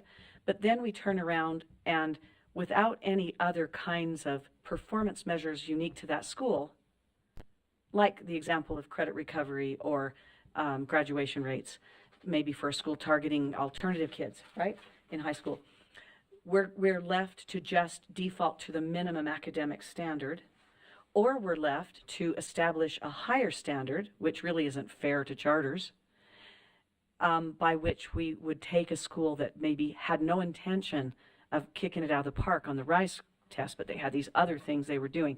So what I'm just saying is that I was on the performance and accountability committee for years and years and years, right? And the hardest part, the crux of it is always that it's a slam dunk to say, oh, they're not doing what we authorized them to do. They need to bring that into compliance or come back to us for an amendment. Easy. That's easy. An easy decision. What's hard is when they're not meeting an academic standard that we may have actually artificially imposed on them. For instance, they have to be, it's way above the minimum standard, but for instance, they have to be comparable to all the schools of their similar demographic in their region. Let's just put that out because I've heard that more times than I can count. Yeah. So let's say that that's now the standard that we've decided that we're going to impose on them. I don't think we ever should have done that. There's a minimum standard already with the USBE. But now we're in a tug of war with the school who's saying, we never said we would do that actually when you authorized us. What we said we would do is credit recovery and get kids who were dropouts to at least a 50% graduation rate. And you guys said that was okay. And then it also looks like we're being arbitrary and capricious. We authorize them on a certain basis. Then we're holding them to a different standard which doesn't fit their demographic. Or we're not holding them to that standard, but we are saying what you're doing isn't good enough because we've decided charters have to be here. So what I'm simply saying is the purpose and the key elements are not the measure of performance outcomes. Those are inputs. And we don't have anything besides one of two things or both in this agreement, which is the minimum USBE standard. I'm comfortable with that. That's what we have for every public school in the state. Or something called SCSB performance measures, which now sound like it's a standardization of something that, of an education sector that in that regard, even the statute now allows us to customize rather than standardize. So I just want to make sure we know what it says, how the schools may interpret it, because I'm not even sure exactly what it says or how the schools will interpret it. But that gives me a little bit of pause around that because I don't want Schedule A, I don't think it's good accountability for Schedule A to just be inputs. But on the other hand, we have to be very careful with the outputs, and they should be able to change them quickly. A new school comes, they have a totally different group than their target population that they thought. And guess what? They're a public school, so they need to take people who have applied. They don't get to pick and choose. So now they have a totally different demographic. They need to be able to come in and say, we need to change our performance outcomes that you as the SCSB, our authorizer, are measuring us on. But what I'm saying is I don't see any of that in here of what the actual thing that they're going to be held accountable besides the USB minimum standards on academics. I don't see it in this agreement. Now, I'm okay with that, but then I think we need to make sure that they understand, our schools who are signing this understand what we understand, and that we understand what we're holding them accountable for, and that it shouldn't be, except for in some basic things. Days cash on hand, you have to do OPMA, you have to this, you have to that. The actual academic performance measures, and actually the law calls them education performance measures, not just academic, because the law lets us recognize that now as a charter section. So we should somehow be thinking that way. So anyway, I'm just throwing that out because I'm really comfortable with staff working on that. I'm really comfortable with approving it today. I know there's been a lot of work that's gone into it, but I would not know what you were holding my school accountable for. That's a hypothetical school now. I'm not a director, but yeah, we're doing our purpose and our key elements. Is that it? And we're doing the minimum standards of the USB. Really good discussion, everyone. Go ahead, Director Kramer. Go ahead. One potential additional thing to consider is the signer on the agreement is chair. And so perhaps as it goes through staff and through AAG, that also the signer gets the opportunity to also review it in its finality. I'm just thinking about an additional potential step. You know, and then that gives this board maybe one more level of comfort at your discretion to be like, look, we got to pause a little bit more. We're not quite there yet. It's just I'm a not thought. speaking just for myself, but for future chairs. I don't think we want to be that bottleneck that does that at each case, and so it's probably not that. Yeah, but thank you for that suggestion. And I know folks are waiting for an agreement to sign, but if they will just hang on with us in their summer and enjoy their summer a little bit, we'll get back with things. I'd much rather us take the time and feel really comfortable about what we've written and that it's right. And I don't think we have had a lot of input. We haven't settled on yet what those education performance standards are at this point. So may I recommend that we tabled this issue, and can we put it on, and then it'll be on our agenda in August is my suggestion, unless folks are feeling like we can do it faster than that. Or are you thinking we could approve knowing that they're going to take care of it and just give us an update in August? I hate to come back in August and for us to say, okay, you almost got it, but not quite. Yes, please. I feel comfortable, kind of like what Member Olson said, proving it with the understanding that staff would go back and take into consideration this discussion, maybe make some of the language changes that you mentioned, and that ultimately the board chair gives it a sign-off. I'm comfortable with that. A sign-off meaning the executive committee maybe has looked at it as a final approval. All right. Because I'm very comfortable with that. Are you making that as a motion? I think I am. Let me go ahead and do that. Chair, if you'll allow me, I'd like to make a motion. Yes. I move that we provisionally approve the new charter agreement as provided to us for today's meeting, with the direction to staff and our AAG to tidy it up in accordance with this discussion, and to give the executive committee authority to give approval to a final iteration of the agreement. Was that too messy? No, that's Okay. a good motion. Okay. The only thing that personally I'd like to do, if we pass that motion, is make sure all the board sees that final iteration too, that they're able to look at that. And so that is the motion. Is there a second to that motion? Yeah, I'll second that. And a second from Member Olson. Additional discussion. We're so great. We care so much. We work on language. Member Cisneros. I'm sorry, I am going to be that person. I will vote no on this, and this is why. And it is nothing personal against Vice Chair Phillips. I want to make sure that's totally clear. It's more in theory. The vice chair who's on the executive committee and then a member who won't be on that sign off are diametrically opposed on what that outcome should look like. And so I feel like by having the executive committee be the final, I've then lost my ability to have equal say as the person on the executive committee. So as a matter of process, I'm not comfortable with how this motion and finality would go. So that's why I'll be voting no. All right. Yeah, that's all right. Yeah. I actually agree with that and feel like the motion should fail, even though I made it. And then I would be happy to make another motion So Chair, just know that. All right, so let's take a vote on that motion so we can continue. All those in favor say aye. All those opposed, nay. Nay? Nay, all right, so that motion fails. Let's, and that was Stephanie saying nay, yeah. Okay. So an additional, another motion, perhaps. I'd like to make a motion if I would could. you? Okay, thanks, Vice Chair Phillips. And I don't know if this solves it, but I hope it does, okay?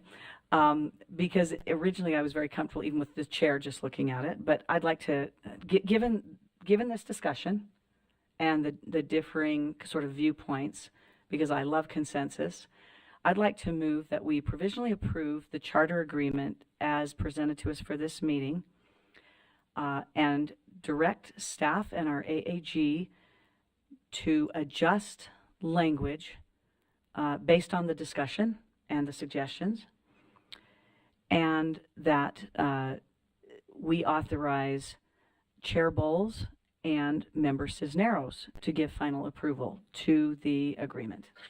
That way, hold on, that way we are actually allowing for the potential for consensus from the differing groups in this discussion today. Okay, so that's a motion, and if we have a second, we'll continue. If we don't have a second, we can try. I'll second it so we can talk about it. All right, there's a second to that motion. Motion by Member Phillips, second from Member Olson, and discussion. I have a point to make. Yes, please.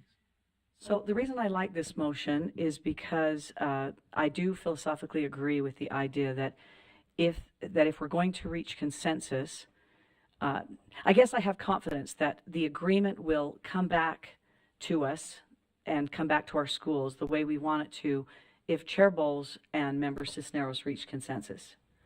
Because I think that Chair Bowles represents a certain sort of philosophical perception about it, and Member Cisneros a slightly different one, whereas Chair Bowles and I would probably be more on the same page.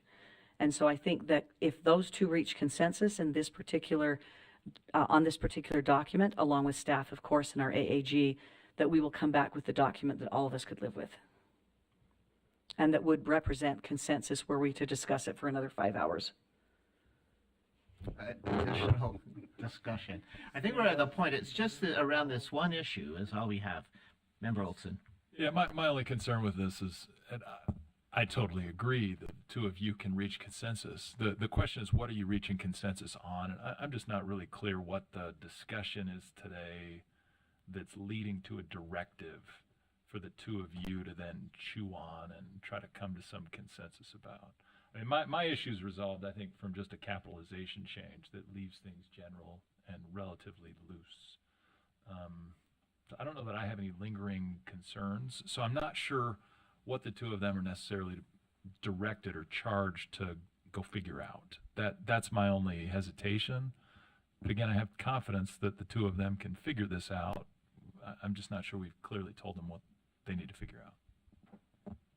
Go ahead, Member Cisneros. I do not need or want this responsibility. I think where the directive is coming, or what I'm understanding, is, to me, Vice Chair Phillips is not comfortable approving it as is if there is not a specific outcome statement on the Exhibit A, of which currently does not exist, and I'm not comfortable as we've left it just saying staff create an outcome based, because I think then we're right back to those goals that the authorizing committee used to have to sit and chew on and approve, and that is not the direction I want to go, or even the appearance of going that direction. So as long as somebody on the board feels like that's the direction they want to go, then we wouldn't be able to reach consensus. Would be my concern.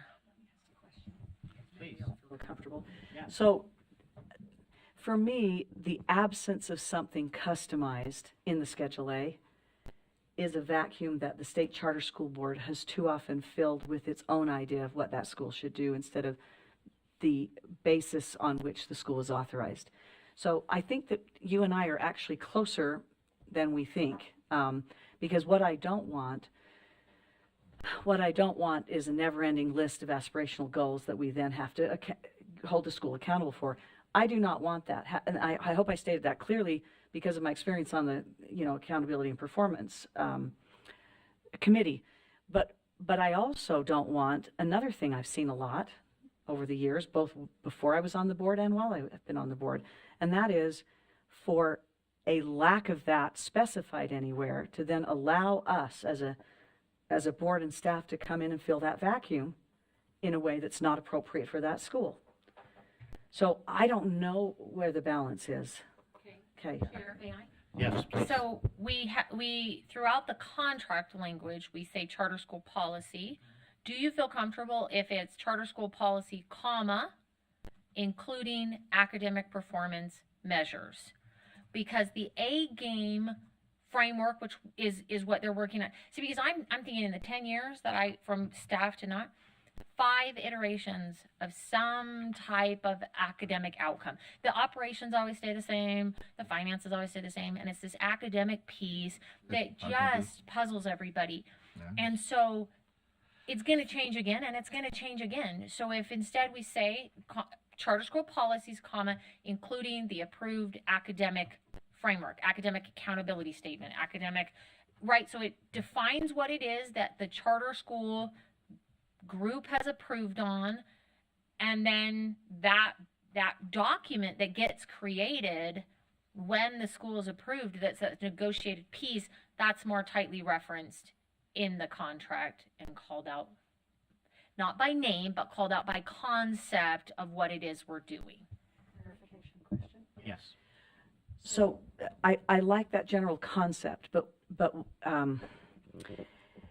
one of the traps we've always fallen into, I believe, as SESB board and staff, is if we have something separate than the USBE's academic minimum standard, then it's always something more than, which not all schools have been authorized on the basis of achieving. And so, and I worry about the word academic standards only because the statute now allows for educational performance standards, which includes academic. It's broader, but it includes other things as well. Yeah. And so I like where you're going, though. I can almost approve that. Legislative language. If we just borrow the legislative language, whatever matches code, and so it's charter school policies, comma, and then whatever the phraseology is in code, and we can even put individualized or negotiated or custom or whatever in front of that statutory language. Yes. This is a balance, I think. Partly we want schools to care about kids being care about their learning growth. We want kids to learn and to move forward.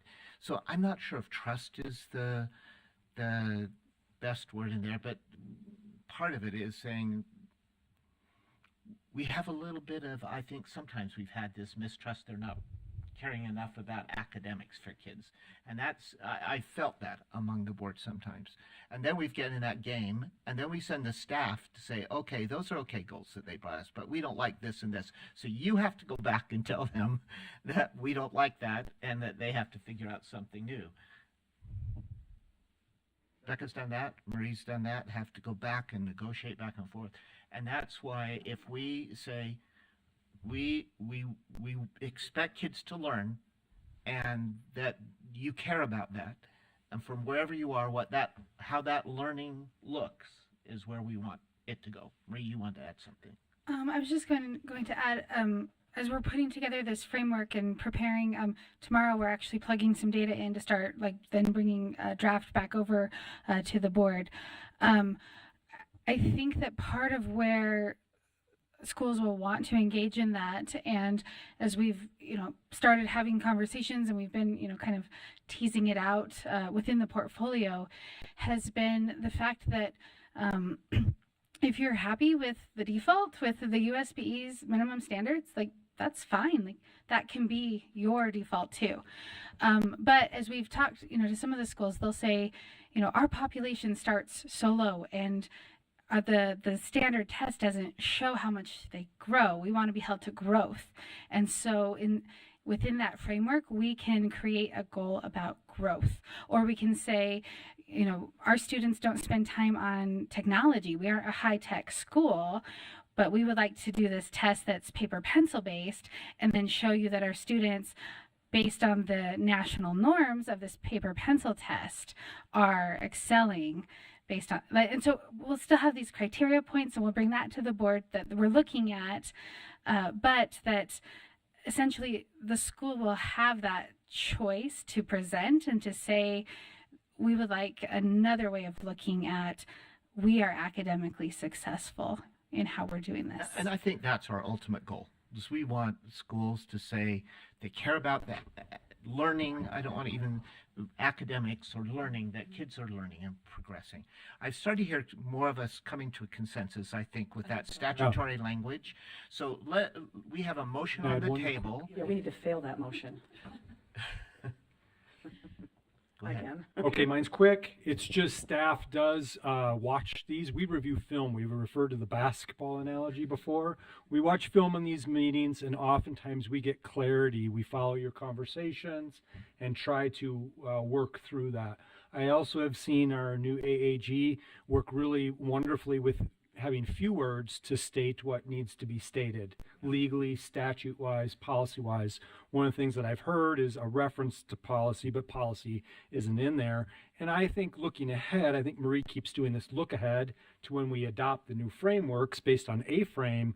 And I think that we're going to get our policies even more tight than what they currently are. They already are tight, but I think that you've seen us go through public process and things like that. So policy as a reality is going to be a part of staff's continued effort. So my main point was, though, that we do watch film. Okay. And trying to get it figured out. One question that might bring us to consensus, just really quick. Okay. So, Ms. Stephenson, it sounds like I love what you said. I just don't see it in the agreement yet.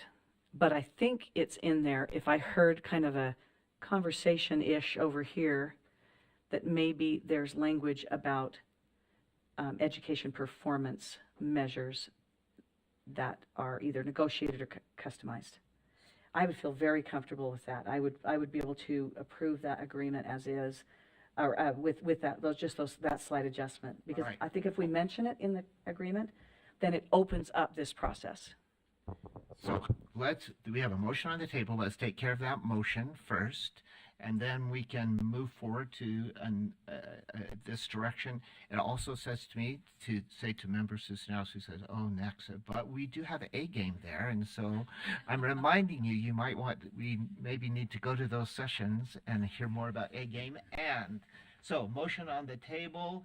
The motion was that we would approve language, Member Cisneros and the chair. So those in favor of that motion say aye. Not hearing any, I know that motion failed. Therefore, are we ready to entertain an additional motion working with language? Do you want to see it again with that language revision? I want you to try that one. I would like to make a motion to approve the revised state charter school board agreement with the edits as discussed and changes made by administration and the AAG to reflect the goals of the board. All right. There is a motion. Do we have a second? I will second that. Second to that motion. Thank you. And all those in favor say aye. Sorry, before you do Yep. that, you say the edits as we Aye. discussed. What are you referring to? On Just the minor edits. yeah. Yeah. The non-capitalization, the other piece. All right. Sorry to interrupt. So no, that's good. So I have a motion from Member Cisneros. Did I have a second from you? A You second did. from Vice Chair Phillips? Yeah, you I should have asked for additional discussion. All right. All those in favor of that motion, say aye. Aye. Any opposed? Aye. All right, that was unanimous. And lest anyone thinks we don't talk about issues and discuss things and to come to decisions, we do. Slide, Marie. All right, We're starting to work through, if we get this charter agreement done, that we create a party out of it based on the idea of Member Spiker. So it's a celebration to do a bilateral agreement. Yes. I like that. fabulous. Very good. Thank you, Member Spiker. We like parties. That's a good thing. You can always count on me on that. Yes, That's that's good. All right. We love that. And now we just got to get NACSA to say, come and present for us, and that will help as well. All right. Our last agenda, last agenda item is preparing for proposed and small expansion applications, which is a duty that we have in August, and Ms. Stephenson is going to talk to us about what's coming. Yes, and this will be quick and painless. All right, we just want to go over a few dates of what's coming up. So proposals, they have had their opportunity to meet with staff and complete their first assignment, and all of those applications are due June 30th. And so between June 30th and the August 8th board meeting is when we will all have that opportunity to review them. So as soon as that June 30th date passes us by, I will be sending those copies to the board, so you will also have that opportunity to review them. As a reminder, the proposal is about 10 pages long. Director Kramer hinted at, we're expecting most likely about 10 to 12 proposals to come in.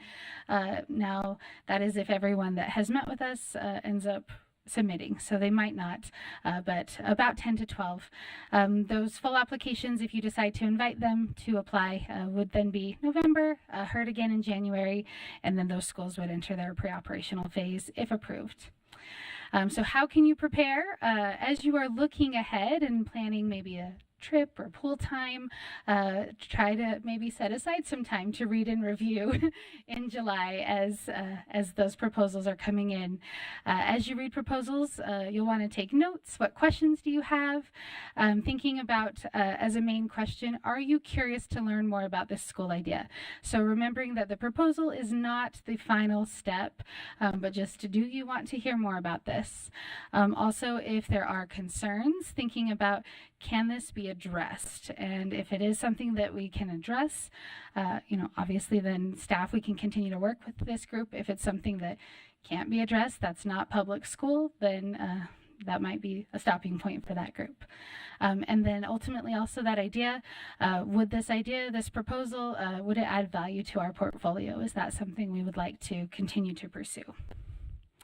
Our small expansions, those are also coming in. That's due July 1st and also heard at our August meeting. And then if our board chooses to approve those go into effect not this fall, but the following fall. So that's fall of 25. Remembering that is a new process for us. We've only done small expansions once. And so how do you prepare for those? As they come in, we'll want to make sure that we're reading and reviewing those. It's only about a paragraph per school, so that one's a lot less time. So set aside some reading time for proposals. These ones, it should just be a paragraph. Thinking about, does the request make sense? Does it meet a need? Is it something that is going to help the school address a concern? A small expansion, as a reminder, is up to 100 students and or one grade level. So sometimes it could be a little release valve if they have a high waiting list. It could also be that they're struggling with enrollment because it doesn't match the district configuration. So it can be both something as a positive, but it could also help address a concern. Our board has also mentioned that if the same request was maybe received last year from the school, that you have wanted to be mindful to not keep granting small expansions as a way to bypass the large expansion process that is a lot more rigorous for schools. So that's something that staff will prepare to also report on for you as we're looking towards that. So that is August. There's again another good problem to have several applications and for us to consider those. That's a good thing that the folks are willing to do that and have thinking of ideas of ways to serve children and families, and we look forward to that. So again, another good problem. It just gives us something to do in July in addition to celebrating the 4th of July, and we have to help Director Kramer understand what the 24th of July means in the state of Utah. It's in some places bigger than the 4th, right? It's an important celebration in the state of Utah, so we'll help you to see that, right? It is our days of 47, that's for sure. That's what we do. All right, so we will take our homework seriously. Thank you for that, Ms. Stephenson, and to help us to prepare for August. We keep talking August because we don't have a meeting in July typically, because we're off, but we're not off now. We have homework. And so we'll take care of that, and we'll be back on the, our next meeting is August 8th. I'm waiting for one last motion. Yeah, I move that we adjourn. Motion to adjourn. We are now adjourned until August 8th. Particular motion. Thank you also for hanging on for an additional hour so we could have a good discussion. Thank you all. Michelle would be proud. Michelle would be Thank proud. you. Thanks, Stephanie. Yeah. Thanks, guys.